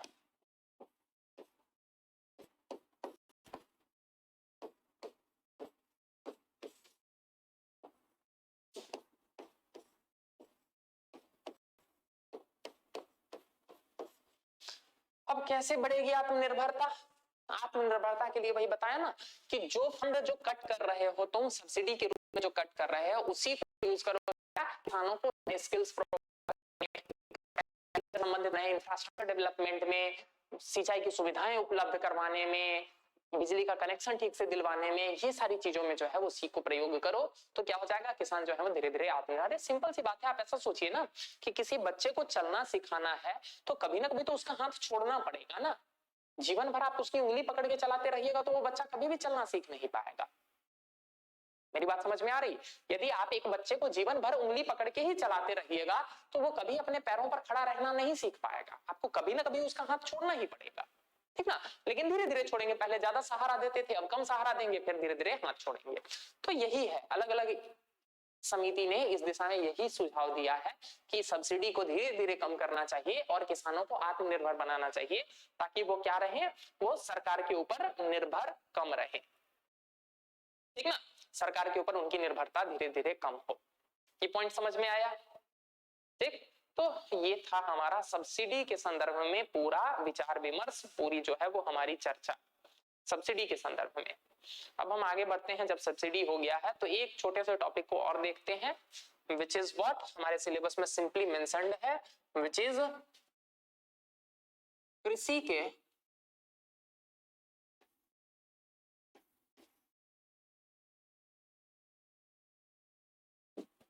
नहीं, कृषि उत्पादों के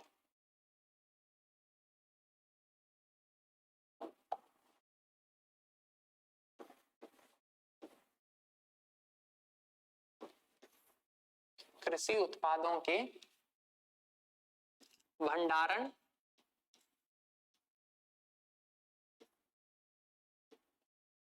परिवहन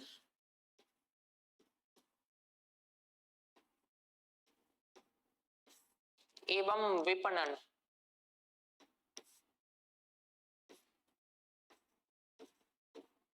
से संबंधित मुद्दे। ऐसा कर लीजिए, का परिवहन विपणन एवं वो कर लीजिए बस, कृषि उत्पादों का भंडारण, परिवहन एवं विपणन। ठीक है, सिर्फ आपको समझिएगा, all these R post harvest activities. भंडारण हो चाहे परिवहन हो चाहे विपणन हो, भंडारण इंग्लिश में हम इसको स्टोरेज कहेंगे, परिवहन को हम ट्रांसपोर्टेशन कहेंगे और विपणन को हम मार्केटिंग कहेंगे। तो all R post harvest activity, यानी कि कटाई के बाद की परिघटनाएं हैं या कटाई के बाद के चरण हैं।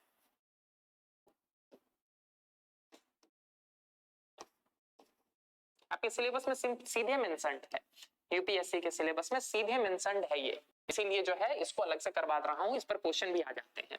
तो कटाई के बाद के चरण, पोस्ट हार्वेस्ट एक्टिविटी, जरा बात को समझिएगा।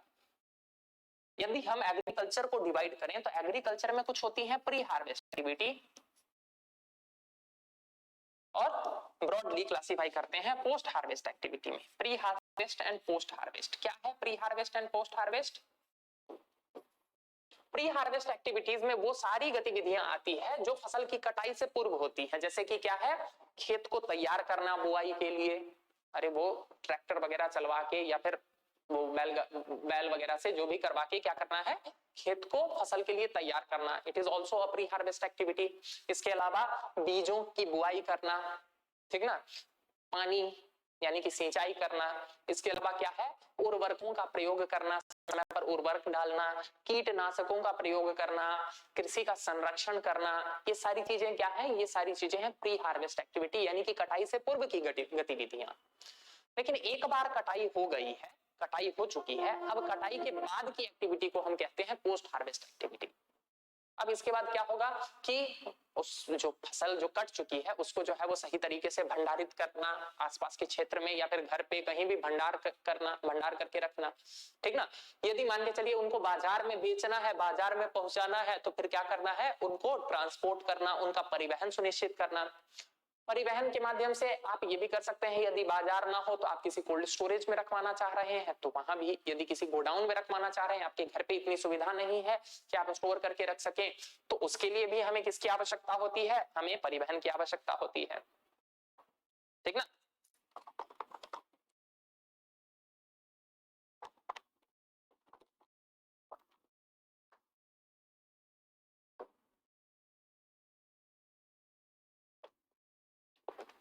ठीक है, मान के चलिए कोल्ड स्टोरेज या गोडाउन में रखवा दिया, तो वहां से निकालने के उपरांत अगर मार्केट में बेचना हो, क्यों, क्योंकि एक बात बताइए, उत्पादन तो इसी उद्देश्य से हुआ है ना कि कोई उपभोग कर सके, तो उपभोग करने के लिए उसका विपणन होना भी तो आवश्यक है ना, उसकी मार्केटिंग होनी भी तो आवश्यक है, उसकी बिक्री होनी आवश्यक है, ठीक ना।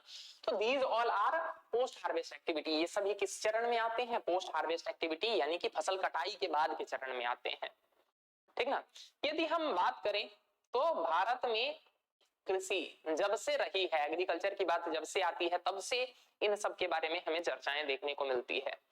यदि हम साक्ष्य देखें तो इंडस वैली सिविलाइजेशन, सिंधु घाटी सभ्यता, इंडस वैली सिविलाइजेशन, जिसको हम क्या कहते हैं, सिंधु घाटी सभ्यता।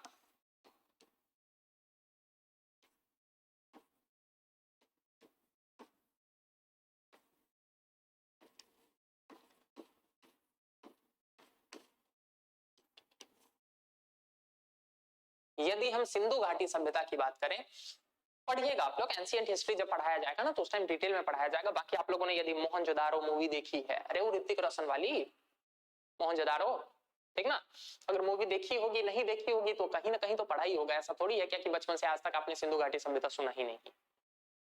यहाँ पर हमें बहुत सारे ऐसे साक्ष्य मिलते हैं, जो उत्खनन हुए हैं ना, जो एक्सकेवेशंस हुए हैं, उसमें हमें बहुत सारे ऐसे साक्ष्य मिलते हैं क्या कि ज्यादातर सिंधु घाटी सभ्यता में क्या होता था, एक शहर जो होता था वो लोअर टाउन और अपर टाउन में बटा रहता था। अपर टाउन को सिटाडेल कहते थे। इन सिटाडेल में हमें बहुत सारे ऐसे साक्ष्य मिले कि बड़े बड़े अनाजों के भंडार हुआ करते थे, ग्रेनरीज, खूब सारे अनाजों के भंडार, यानी कि भंडारण के साक्ष्य हमें इंडस वैली सिविलाइजेशन से देखने को मिलते हैं। बात समझ में आ रहा? ठीक, आपको ये पता होगा या बता, अभी नहीं पता है तो बाद में पता चल जाएगा क्या कि सिंधु घाटी सभ्यता जो थी वो एक व्यापार केंद्रित जो है वो साम्राज्य था, या फिर व्यापार आधारित एक सभ्यता थी। तो व्यापार बिना परिवहन के कैसे होगा, तो परिवहन के खूब सारे साधन हुआ करते थे और परिवहन हुआ करता था, ठीक ना। हमें खूब सारे ऐसे साक्ष्य मिलते हैं उस दौरान जो है वो परिवहन के, हमारे जो है वो व्यापार के ट्रेड रूट हुआ करते थे, किसके साथ, मेसोपोटामिया की सभ्यता के साथ, मिस्र की सभ्यता के साथ। ऐसे बहुत सारे साक्ष्य मिले हैं कि सिंधु घाटी सभ्यता के लोग जो है ना वो मेसोपोटामिया, अरे आज का जो इराक है उसी को मेसोपोटामिया कहते हैं, ठीक ना। तो मेसोपोटामिया की सभ्यता या मिस्र, इजिप्ट, ठीक ना, वहां की सभ्यताओं के साथ क्या करते थे, व्यापार किया करते थे। तो बिना परिवहन के व्यापार कैसे होता था, ठीक ना। तो परिवहन के भी हमारे पास साक्ष्य थे, मतलब इन अनाजों के परिवहन के, कृषि उत्पादों के परिवहन के, और साथ ही साथ क्या होती थी, इनकी खरीद बिक्री भी होती थी, यानी कि मार्केटिंग के भी। तो हमारे पास तो इनका इतिहास जो है वो 4000 साल पुराना है। सिंधु घाटी सभ्यता 1920 के आसपास की बात है, ठीक ना। तो हमारे पास इसके साक्ष्य बहुत प्राचीन मिलते हैं। अब जरा हम देखते हैं क्या है कि जरा हम देखते हैं कि आखिर भंडारण की आवश्यकता क्या है। भंडारण,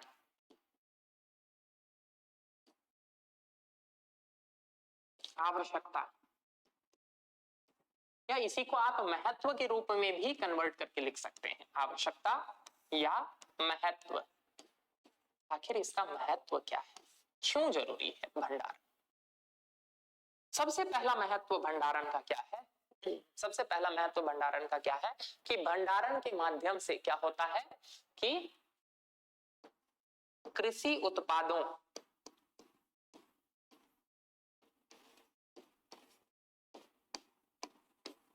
की लंबे समय तक आपूर्ति सुनिश्चित हो सकती है, कि लंबे समय तक आपूर्ति,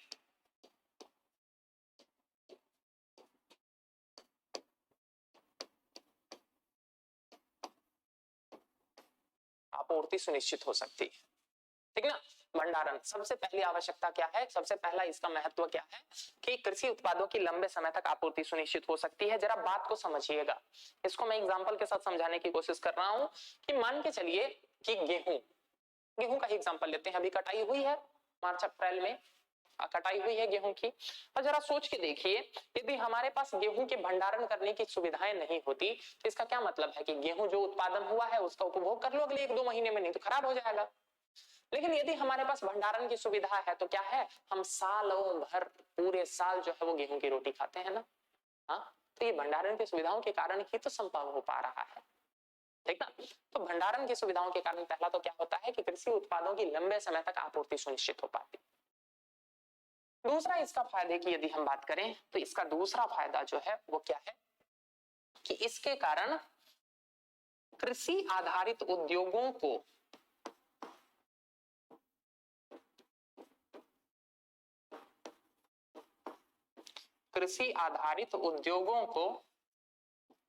कच्चे माल की आपूर्ति सुनिश्चित हो पाती है।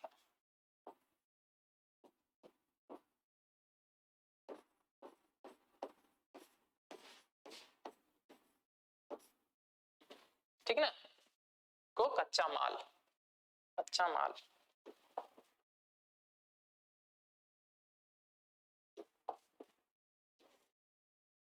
कृषि आधारित उद्योगों को कच्चा माल, इसकी आपूर्ति सुनिश्चित हो पाती है। जरा सोच के देखिए और मुझे ये बताइए, मान के चलिए मैं चिप्स बनाने की एक फैक्ट्री चलाना चाह रहा हूं, आपको क्या लगता है मुझे तो साल भर ना आवश्यकता होगी, ऐसा थोड़ी है क्या कि 1-2 महीने बस मेरे को आलू की आवश्यकता है।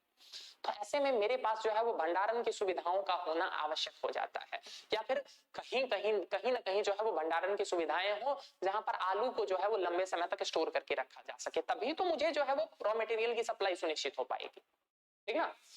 अरे चाहे मैं खुद अपने यहाँ भंडारण की सुविधा उत्पन्न करूं, चाहे सरकार जो है वो कहीं करके दे और वहां पर मान के चलिए जो है वो स्टोर करके रखा गया है। तो कृषि उत्पादों, कृषि आधारित उद्योगों को लंबे समय तक क्या है, कच्चे माल की आपूर्ति सुनिश्चित करके रहने के लिए भी भंडारण सुविधाओं का होना आवश्यक है। इतना ही नहीं, भंडारण की आवश्यकता इसलिए भी है, इससे क्या होता है, कृषि उत्पादों की बर्बादी कम होती है, कृषि उत्पादों की बर्बादी।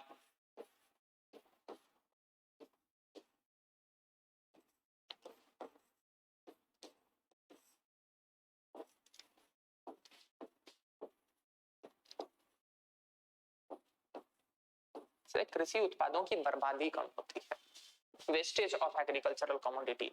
अगर सही प्रॉपर जो है वो अगर भंडारण सुविधा है तो कृषि उत्पादों की बर्बादी कम होगी। आपको पता है ना, बता चुका हूं मैं, बहुत सारे कृषि उत्पाद ऐसे हैं जो पेरिशेबल होते हैं, यानी कि जल्दी खराब हो जाते हैं। तो ऐसे में आवश्यकता है कि उनके लिए उचित भंडारण की सुविधाएं हो। जैसे कि मान के चलिए यदि मैंने टमाटर उगाया है तो ऐसा थोड़ी है क्या कि मैं 5 दिन में ही सब बेच दूंगा, मैं 5 दिन में ही बेच दूंगा। क्या करूंगा, उसको जो है वो सेव करके रखूंगा, उसको संरक्षित करके रखूंगा, तो अगर मेरे पास है ऐसी सुविधाएं या मेरे क्षेत्र में ऐसी सुविधाएं उपलब्ध हैं जिनके माध्यम से क्या हो रहा है कि इन टमाटर को क्या किया जा सकता है, लंबे समय तक स्टोर करके रखा जाए, चाहे कोल्ड स्टोरेज टाइप का कुछ हो, तो क्या हो जाएगा, उनकी बर्बादी कम हो जाएगी ना। अगली यदि इसकी हम आवश्यकता देखें, यदि अगला हम इसका महत्व देखें, तो अगला महत्व है भंडारण का क्या, कि किसानों को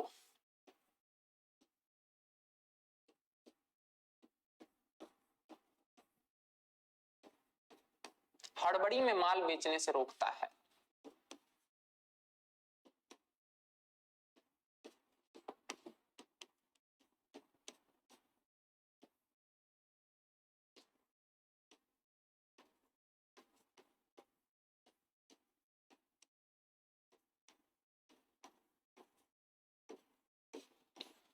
इसको आम बोलचाल की भाषा में आप ऐसे भी लिख सकते हैं कि ये पैनिक सेलिंग से रोकता है।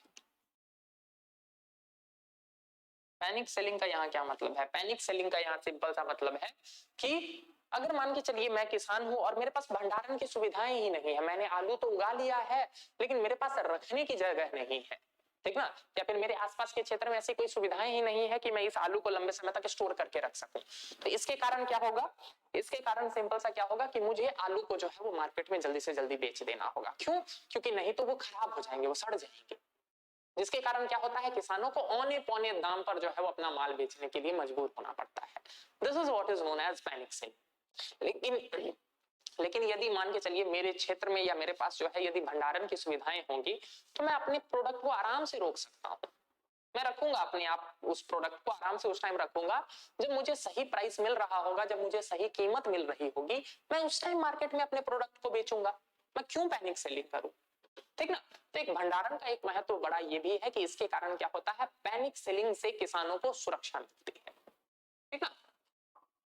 पांचवा पॉइंट, यदि हम अगला मुद्दा यदि हम देखें तो स्टोरेज भंडारण के संदर्भ में अगला मुद्दा जो है वो हमें क्या देखने, अगला महत्व जो है वो हमें क्या देखने को मिलता है, अगला महत्व हमें देखने को मिलता है कि इसके कारण मार्केट में महंगाई पर भी नियंत्रण होता है।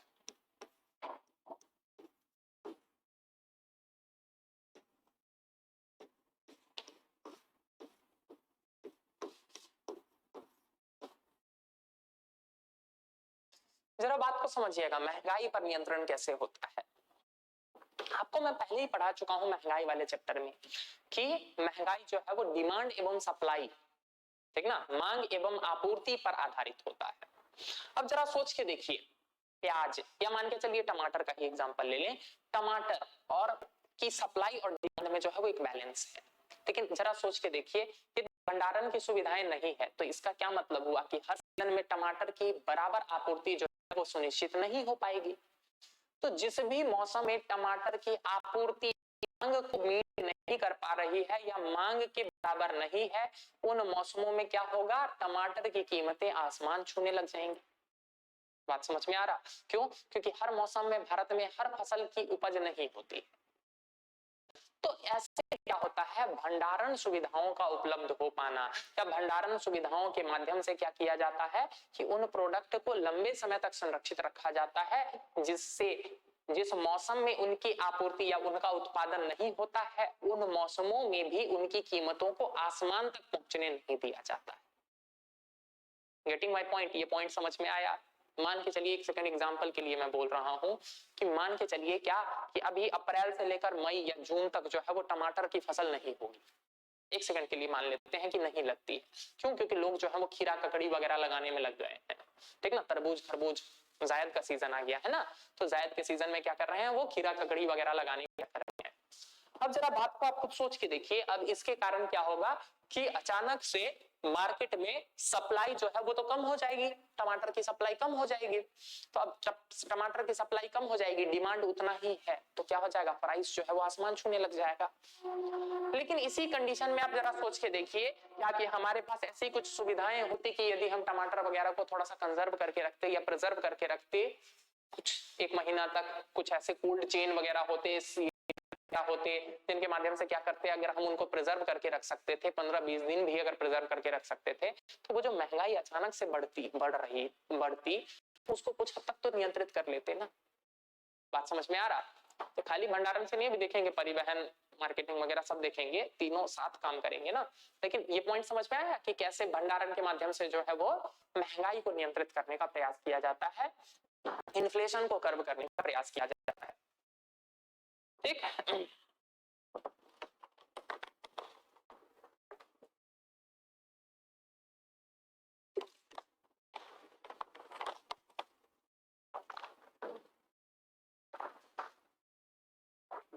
अगला देखिए,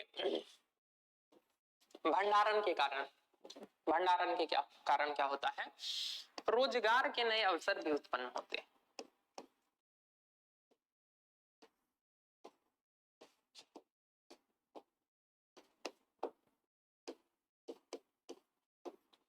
रोजगार के नए अवसर भी उत्पन्न होते हैं। अरे कहीं भी भंडार गृह बनेगा या भंडारण की सुविधाओं का विकास होगा तो आपको नहीं लगता है क्या कि बहुत सारे लोगों को उससे के संदर्भ में रोजगार मिलेगा? ठीक ना, आसपास के पूरे क्षेत्र में पहुंचाने, ले जाने, निकालने, ठीक ना, क्या बोलते हैं, फिर से जमा करने, इन सब के संदर्भ में जो है वो खूब सारे जो है वो रोजगार उत्पन्न हो पाएंगे। ठीक, तो इसके कारण क्या होता है कि रोजगार की संभावनाएं भी उत्पन्न होती है और रोजगार भी मिलता है। अगली यदि हम इसके फायदे देखें या इसका महत्व देखें तो इसके कारण क्या होता है कि इसके कारण क्या होता है, सीजनल डिमांड यानी कि मौसम आधारित मांग को भी पूरा किया जाता है।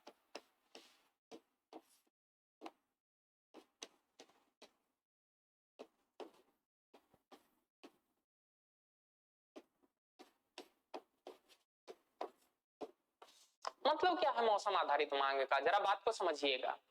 एक बात बताइए, हमें स्वेटर की आवश्यकता कब होती है? स्वेटर की आवश्यकता हमें ठंड में होती है। तो अगर यदि हमें ठंड में स्वेटर की आवश्यकता है तो क्या करें, हम गर्मियों में जो है वो जितनी भी भेड़ें हैं उनको गोली मार दें? नहीं ना। अरे भेड़ पालन जो है वो तो पूरे साल भर होता रहेगा ना। भेड़ पालन यदि हो रहा है तो भेड़ों का जो है वो जो बोलते हैं ऊपर से जो उनका ऊल जो होता है, ऊन जो है वो भी पूरे सालों भर निकाला जा रहा है।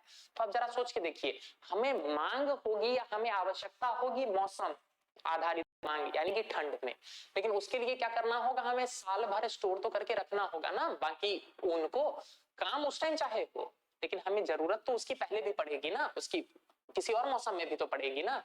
ठीक ना, तो मतलब क्या बोलते हैं, हमें पहले से भंडार करके रखना होगा ना। तो भंडारण सुविधाओं का एक महत्व ये भी होता है कि इसके माध्यम से क्या होता है कि मौसम आधारित मांगों को भी पूरा किया जाता है या मौसम से संबंधित डिमांड को भी फुलफिल किया जाता है।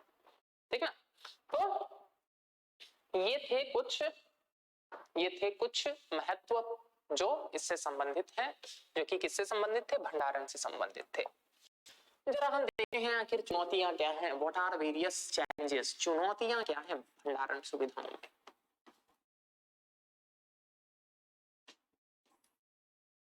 सबसे पहली चुनौती यदि हम बात करें सबसे पहली चुनौती की, तो भारत में भंडारण से संबंधित चुनौतियां क्या है कि हमारे पास पर्याप्त स्थान का ही अभाव है, पर्याप्त जगह की कमी।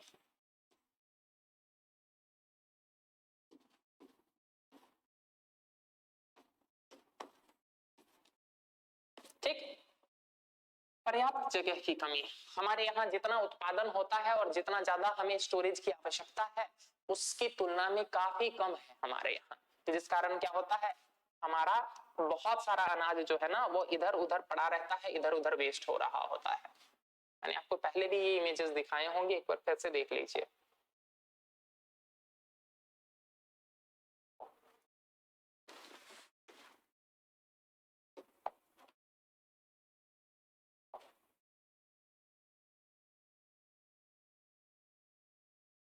ये देखिए, ये इमेजेस क्या दिखा रहे हैं, ये इमेजेस भंडारण की सुविधा ही नहीं है, तभी ना देख रहे हैं खुले में बस एक तिरपाल बिछा दिया है, नीचे जो है वो क्या ये लोहे जैसा डाल दिया है और खुले में पड़े हुए हैं, आराम से बारिश वगैरह में भीग रहे हैं, सड़ रहे हैं।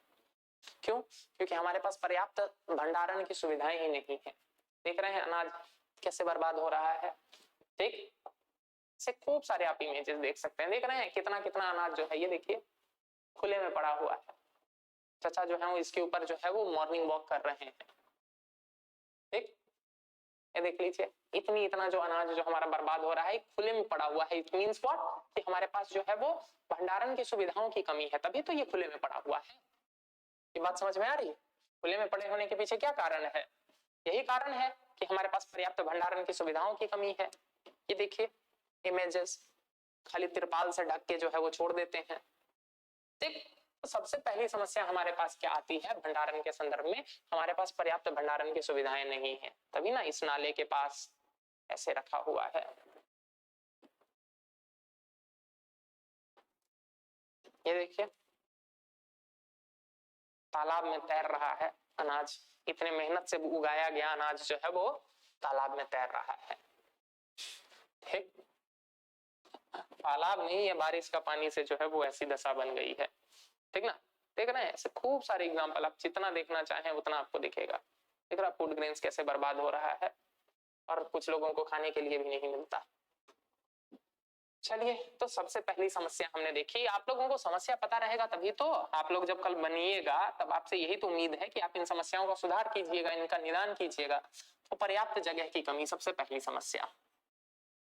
दूसरी समस्या की बात करें तो वैज्ञानिक पद्धति आधारित भंडारण की कमी।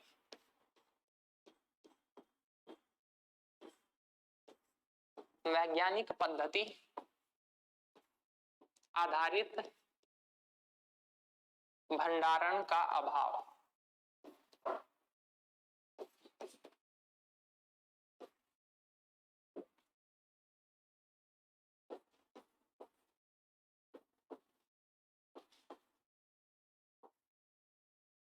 वैज्ञानिक पद्धति आधारित भंडारण का अभाव।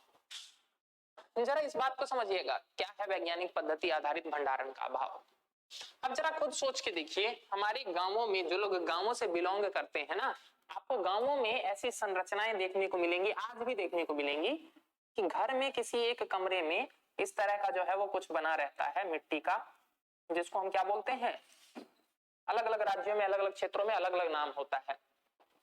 कहीं इनको कोठी बोल दिया जाता है, कहीं इसको ढेड़ी बोल दिया जाता है, अलग अलग तरह के नाम होते हैं। इस तरह की संरचना होती है आपके घर में किसी एक कमरे में, ठीक ना। जनरली उस कमरे को चुना जाता है जहां पर नमी सबसे कम हो, और इसमें क्या होता है, अनाज ऊपर से ऐसे डाल दिया जाता है, भरा जाता है, और नीचे ऐसा छेद सा होता है जिसमें से अनाज निकाला जाता है धीरे धीरे। बहुत लंबे समय से हमारे यहाँ जो है पारंपरिक रूप से जो है वो यही प्रथा रही है, यही सिस्टम रहा है अनाजों के भंडारण के लिए। एक कमरा होता था जिसमें जो है वो इस तरह का मिट्टी का कुछ बनवाया जाता था बड़ा सा, और इसी में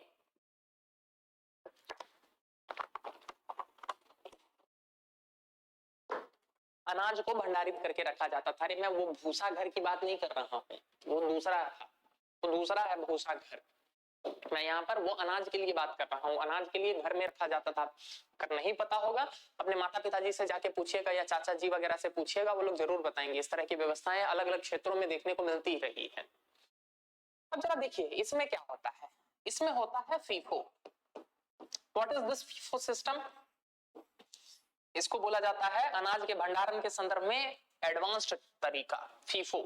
FIFO stands for first in first out. First in first out.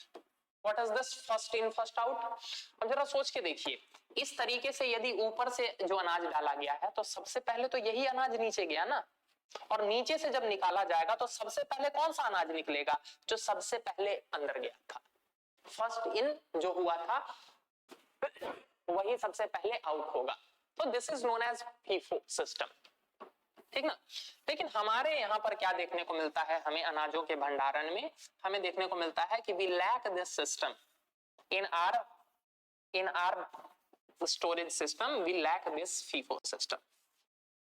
इसको जरूर लिख लीजिएगा, फीफो सिस्टम, इसी नाम से जो है वो प्रचलित है, फीफो सिस्टम।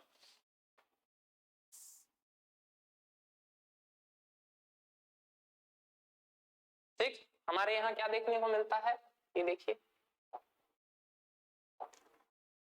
हमारे यहाँ देखने को मिलता है, ये देखिए। एक बात बताइए, सबसे पहले कौन सी बोरी रखी गई होगी? ये वाली रखी गई होगी ना, जो नीचे है। ठीक, सबसे पहले ये वाली बोरी रखी गई होगी जो सबसे नीचे है। अब जरा आप खुद सोच के मुझे बताइए, आपको क्या लगता है सबसे पहले बोरी कौन सी निकलेगी? सबसे पहली बोरी वो निकलेगी ना जो सबसे ऊपर है।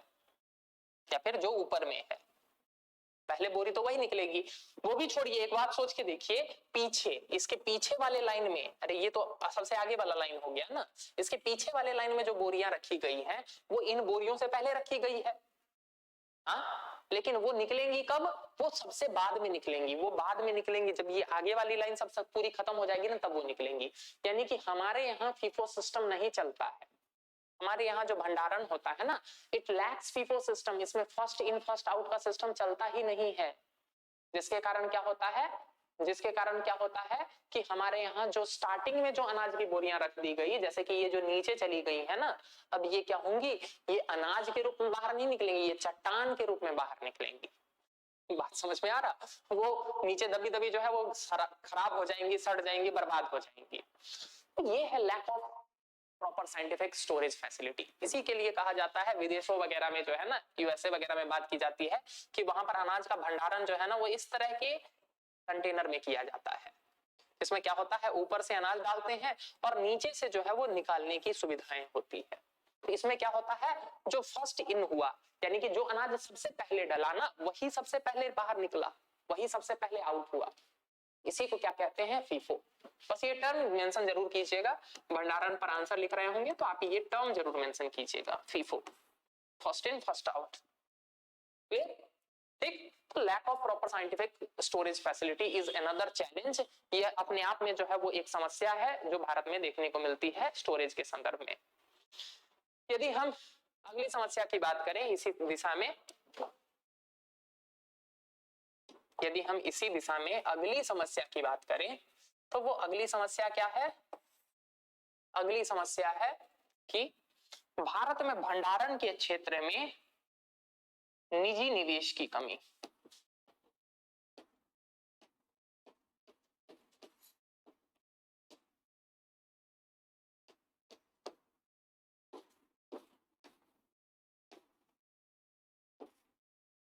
निजी निवेश में कमी, ये भी अपने आप में एक समस्या है।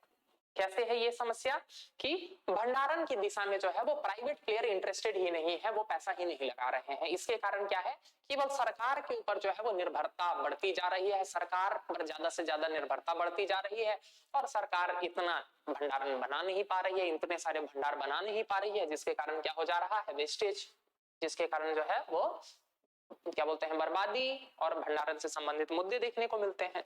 यदि अगली समस्या की यदि हम बात करें तो अगली समस्या हमें देखने को मिलेगी कि इस दिशा में संस्थागत चुनौतियां या फिर इंस्टीट्यूशनल संस्थागत चुनौतियां।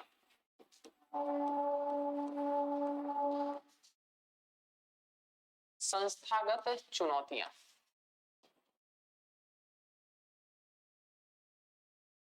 क्या है? संस्थागत चुनौतियां, जरा बात को समझिएगा।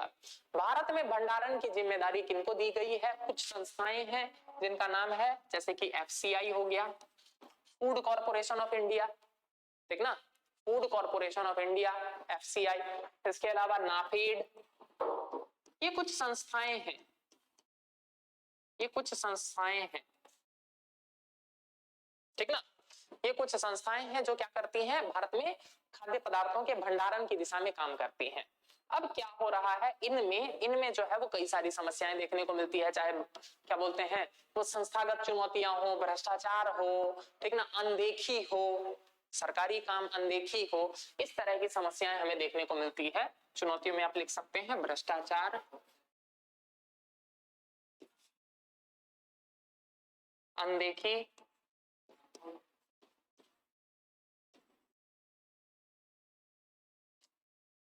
कार्मिकों की कमी,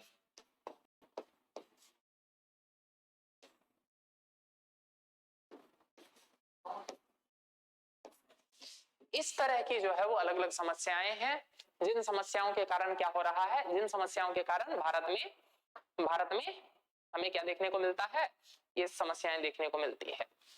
इतना ही नहीं, यदि हम अगली समस्या देखने को देखें अगर भंडारण के संदर्भ में, तो हमें क्या देखने को मिलता है, भारत में क्षेत्रीय असमानता भी देखने को मिलती है। व्हाट इज दिस क्षेत्रीय असमानता? भारत में कुछ क्षेत्र ऐसे हैं जहां भंडारण की सुविधाएं पर्याप्त मात्रा में है या फिर ठीक ठाक मात्रा में है, जबकि भारत में कुछ क्षेत्र ऐसे भी हैं जहां पर भंडारण की सुविधाओं का व्यापक अभाव है या फिर भारी कमी है, जिसके कारण क्या होता है, उन क्षेत्रों में समस्याएं देखने को मिलती हैं। वहां पर जो है वो इस तरह के इंफ्रास्ट्रक्चर की कमी है, इस तरह की अवसंरचनाओं की कमी है, ठीक ना। तो क्षेत्रीय असमानता भंडारण के संदर्भ में, यहाँ क्षेत्रीय असमानता भंडारण के संदर्भ में हमें देखने को मिलता है। कुछ राज्यों में खूब है भंडारण की सुविधाएं, कुछ राज्यों में जो है वो बिल्कुल ना के बराबर है या कम है बहुत, ठीक। तो ये भी एक समस्या है जो हमें देखने को मिलती है भंडारण की दिशा में। यदि हम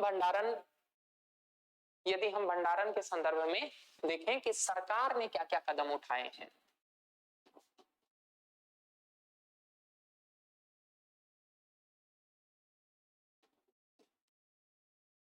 सरकार के यदि हम कदमों की बात करें तो सबसे पहला तो कदम आप यही मेंशन कर सकते हैं कि इस बार के ही बजट में, बजट 2023-24 में ही सरकार ने क्या बात की है, सरकार ने बात की है विकेंद्रीकृत, डिसेंट्रलाइज्ड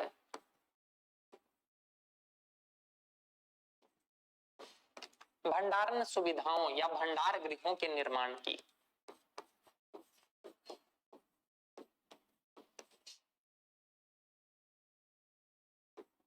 ये निर्माण कहां किए जाएंगे, बजट में क्लियरली मेंशन्ड है कि गांव के स्तर पर, भारत में प्रत्येक गांव के स्तर पर या प्रत्येक पंचायत के स्तर पर इनको स्थापित किया जाएगा, ठीक ना।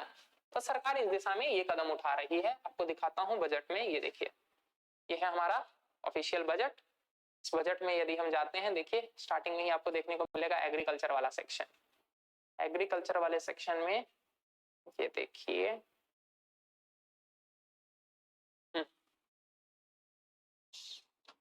ये देखिए क्या बोल रहे हैं, with this backdrop we will implement a plan to set up massive decentralized storage capacity। Decentralized storage capacity को हिंदी में ही कहते हैं विकेंद्रीकृत भंडारण की क्षमता, विकेंद्रीकृत भंडारण क्षमता,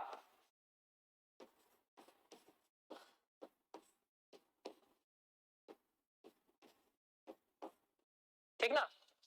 जिसके कारण क्या होगा, दिस विल हेल्प फार्मर्स, जो किसानों को, जिससे के कारण क्या होगा, मदद मिलेगी कि उनके प्रोड्यूस को वो ठीक से भंडारित कर सकें और रिम्यूनरेटिव प्राइस यानी कि अच्छी कीमत उनको मिल सके।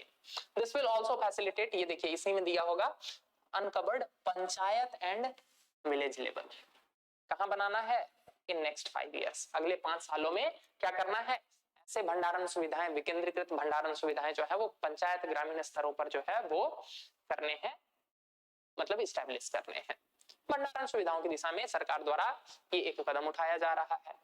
और यदि कदमों की हम बात करें तो भारत में एक कॉन्सेप्ट के रूप में चलता है, एक संस्थान है जिसका नाम है CWC, central warehousing commission, ठीक ना। सेंट्रल वेयर हाउसिंग कमीशन दिखाता हूं, केंद्रीय वेयर हाउस कमीशन, CWC, रुकिए एक सेकंड दिखाता हूं।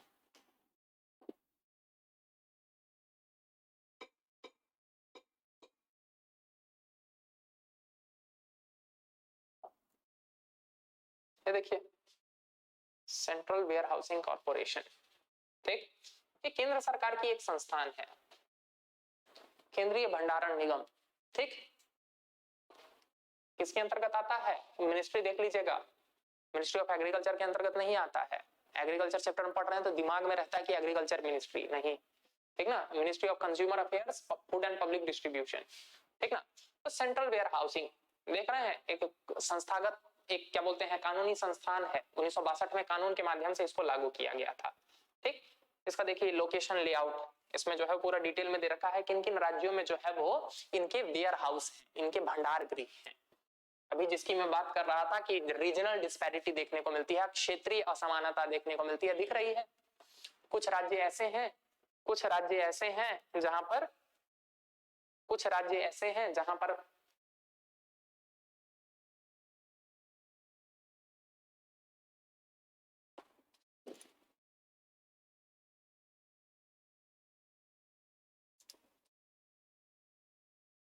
कुछ राज्य ऐसे हैं, कुछ राज्य ऐसे हैं जहां पर देखिए भंडार गृह ज्यादा है, आपको देखिए ही रहा होगा, ये देखिए पंजाब वाला क्षेत्र हो गया या यूपी वाला क्षेत्र हो गया, यहाँ पर भंडार गृह खूब सारे हैं।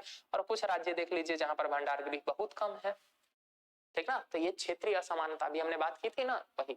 तो सेंट्रल वेयर हाउसिंग कमीशन या कॉर्पोरेशन, ठीक ना, सेंट्रल वेयर हाउसिंग कॉर्पोरेशन, ये जो है ये एक संस्थान है जो क्या करती है, भारत में ये भंडार गृहों का निर्माण करती है और भंडार गृह की सुविधाएं प्रदान करती है, ठीक ना।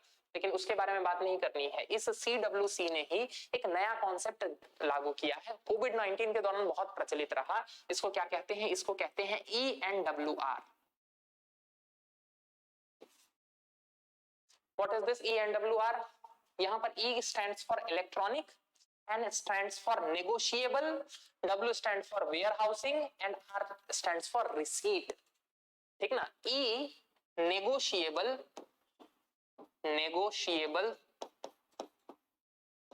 warehousing receipt, warehousing receipt,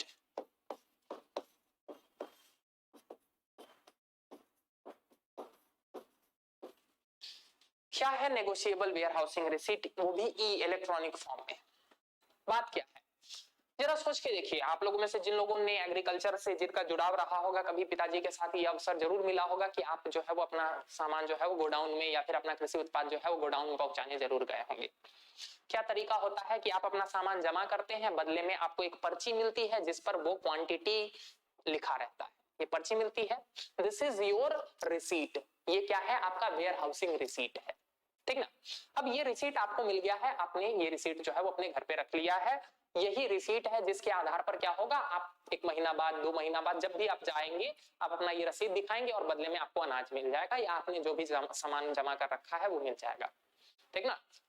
पहली बात यहाँ पर दिमाग में क्लियर कर लीजिए कि जो आपने रखा है जरूरी नहीं है कि वही मिलेगा आपको, ठीक ना। जो बोरी आप लेके गए थे वो बोरी नहीं मिलती है सामान्यतः, ठीक ना। आपको किसी और की बोरी जो है वो लगभग वही क्वांटिटी में उठा के दे दी जाएगी, तो सेम वाला तो मिलना बहुत दूर की बात होती है, ठीक। खैर छोड़िए, लेकिन यहाँ पर नेगोशिएबल का क्या मतलब है, नेगोशिएबल का मतलब है कि अब इसी को क्या कर दिया गया है कि इलेक्ट्रॉनिकली नेगोशिएट किया जा सकता है। जैसे कि हमने देखा ना कि CWC या फिर सेंट्रल वेयर हाउसिंग कॉर्पोरेशन जो है, इसके भंडार गृह तो अलग अलग राज्यों में है। अब मान के चलिए मैं किसान हूं, मैंने क्या कर रखा है, 1 टन जो है वो आलू जमा कर रखा है यूपी के किसी भंडार गृह में, बदले में क्या है, मेरे पास पर्ची है। अब मैं क्या करूंगा, इस पर्ची को इलेक्ट्रॉनिकली ऑनलाइन जो है वो किसी महाराष्ट्र के, गुजरात के किसी कंपनी को बेच सकता हूं, नेगोशिएट करके, प्रॉपर ऑनलाइन फॉर्म में मैं नेगोशिएट करके उसको बेच सकता हूं, ठीक ना। मान के चलिए मैंने जमा कर रखा है 1 टन, मैं उसके साथ प्राइस नेगोशिएट करूंगा क्या कि पर केजी 10 रुपया, पर केजी 5 रुपया, 6 रुपया, ये नेगोशिएट करके मैं उसको बेच दूंगा। मैं क्या करूंगा, अपना जो ये मेरा ई रिसीट जो था ना, ये मैं इलेक्ट्रॉनिकली यानी कि ई फॉर्म में उसको दे दूंगा। वो क्या करेगा, मुझे पैसा भेज देगा और इस ई रिसीट को दिखाकर वो क्या करेगा, गुजरात के या महाराष्ट्र के CWC या फिर सेंट्रल वेयर हाउसिंग कॉर्पोरेशन के किसी गोडाउन से 1 टन जो है वो आलू निकलवा देगा। बात समझ में आ रहा? This is the concept of e negotiable warehousing receipt. It was very much popular during the कोविड-19 पीरियड। कोविड-19 में जो है वो इसका ठीक ठाक प्रयोग किया गया है, धीरे धीरे जो है वो इस दिशा में काम किया जा रहा है। ये पॉइंट समझ में आया ई नेगोशिएबल वेयर हाउसिंग रिसीट का, ठीक ना। इसके अलावा क्या किया जा रहा है, कई सारे कानूनों में सुधार किया जा रहा है। आप चाहें तो इसको चुनौती के रूप में भी लिख सकते हैं, चाहे तो इसको, कहां चला गया, आप चाहे तो इसको चुनौती के रूप में भी एक लिख सकते हैं। पहले जो हम लोगों ने चुनौतियां देखी थी ना, चुनौतियों के रूप में आप एक चुनौती के रूप में भी इसको लिख सकते हैं कि भारत में भंडारण के संदर्भ में कई सारे कानूनों में भी वो है समस्याएं हैं, कानूनी बाधाएं।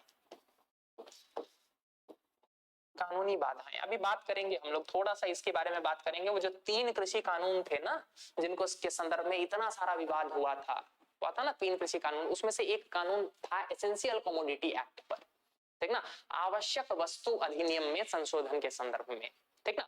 भारत में 1955 से आवश्यक वस्तु अधिनियम एक है कानून, जो क्या करता है कि एक लिमिट डिसाइड करता है कि इस लिमिट से ज्यादा यदि आप भंडारण कर रहे हैं तो आपके ऊपर जमाखोरी का चार्ज लगेगा और आपके ऊपर जो है वो कानूनी कार्रवाई की जाएगी।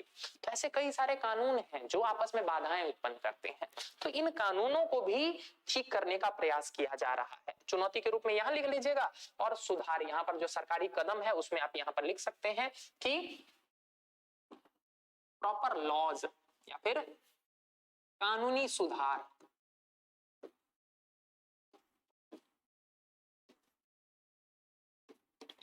के माध्यम से बढ़ावा दिया जा रहा है, के माध्यम से निजी निवेश को बढ़ावा,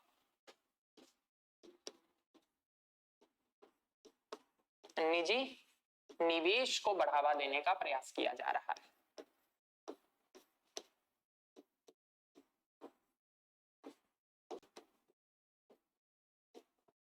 ठीक है, निजी निवेश को बढ़ावा देने का प्रयास किया जा रहा है। ठीक, अगली यदि हम देखें इस तरफ, इस दिशा में जो है वो सरकार द्वारा क्या कदम उठाए जा रहे हैं, तो अगला कदम के रूप में आप लिख सकते हैं क्या कि लोकल लेवल पर भंडारण के लिए क्या किया जा रहा है, फार्मर प्रोड्यूसर ऑर्गेनाइजेशन वगैरह को स्टैब्लिश किया जा रहा है, ताकि क्या कर सके अपने स्तर पर जो है वो छोटे छोटे भंडार गृहों का निर्माण हो सके और इन भंडार गृहों के माध्यम से क्या किया जा सके, सामान मतलब उनका भंडारण उचित रूप से सुनिश्चित किया जाए। यदि आप चाहें तो प्रधानमंत्री किसान संपदा योजना को भी इससे जोड़ सकते हैं। पीएम किसान संपदा योजना पढ़ा चुका हूं मैं। किसान संपदा योजना यानी कि क्या है, फूड प्रोसेसिंग, खाद्य प्रसंस्करण से इसको जोड़ना। तो अगर खाद्य प्रसंस्करण मेरे क्षेत्र में यदि मान के चलिए मेगा फूड पार्क लगता है या छोटे छोटे खाद्य प्रसंस्करण की इकाइयां लगती हैं, तो उन खाद्य प्रसंस्करण की इकाइयों के पास अपने आप भंडारण की सुविधाएं होंगी। तो इससे क्या हो जाएगा, भंडारण की सुविधाओं में निजी क्षेत्र की भागीदारी और ज्यादा बढ़ेगी और क्या हो जाएगा, भंडारण की सुविधाओं से संबंधित इस समस्या का भी निराकरण हो पाएगा। यहां तक क्लियर है? ठीक, तो ये रहा क्या हमारा, आखिर भंडारण क्यों महत्वपूर्ण है। ठीक ना, भंडारण के संदर्भ में क्या क्या चुनौतियां हैं और इन चुनौतियों को दूर करने की दिशा में सरकार द्वारा क्या क्या प्रयास किए जा रहे हैं, हमने इस दिशा में बात किया। ठीक है, एफसीआई वगैरह में भी सुधार करने की बात चल रही है, बहुत सारी कमेटी बनाई गई है जिन्होंने एफसीआई में सुधार करने की बात की गई है। ठीक ना, जिनके द्वारा जो है एफसीआई के पूरे सेटअप में सुधार करने की बात की गई है।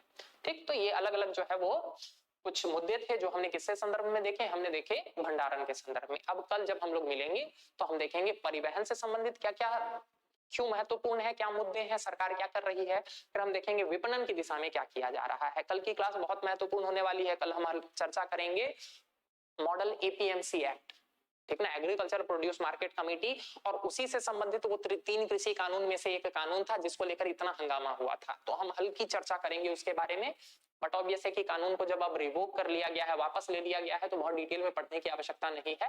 लेकिन हाँ, हम समझने की कोशिश करेंगे आखिर मुद्दा क्या था, थोड़ा सा हम उस पर हल्का सा चर्चा करेंगे। ठीक है, तो आज की क्लास को हम लोग यहीं तक रखते हैं। ठीक, आज की क्लास को यहीं तक रखते हैं, बाकी हम लोग कल मिलेंगे। तब तक के लिए धन्यवाद।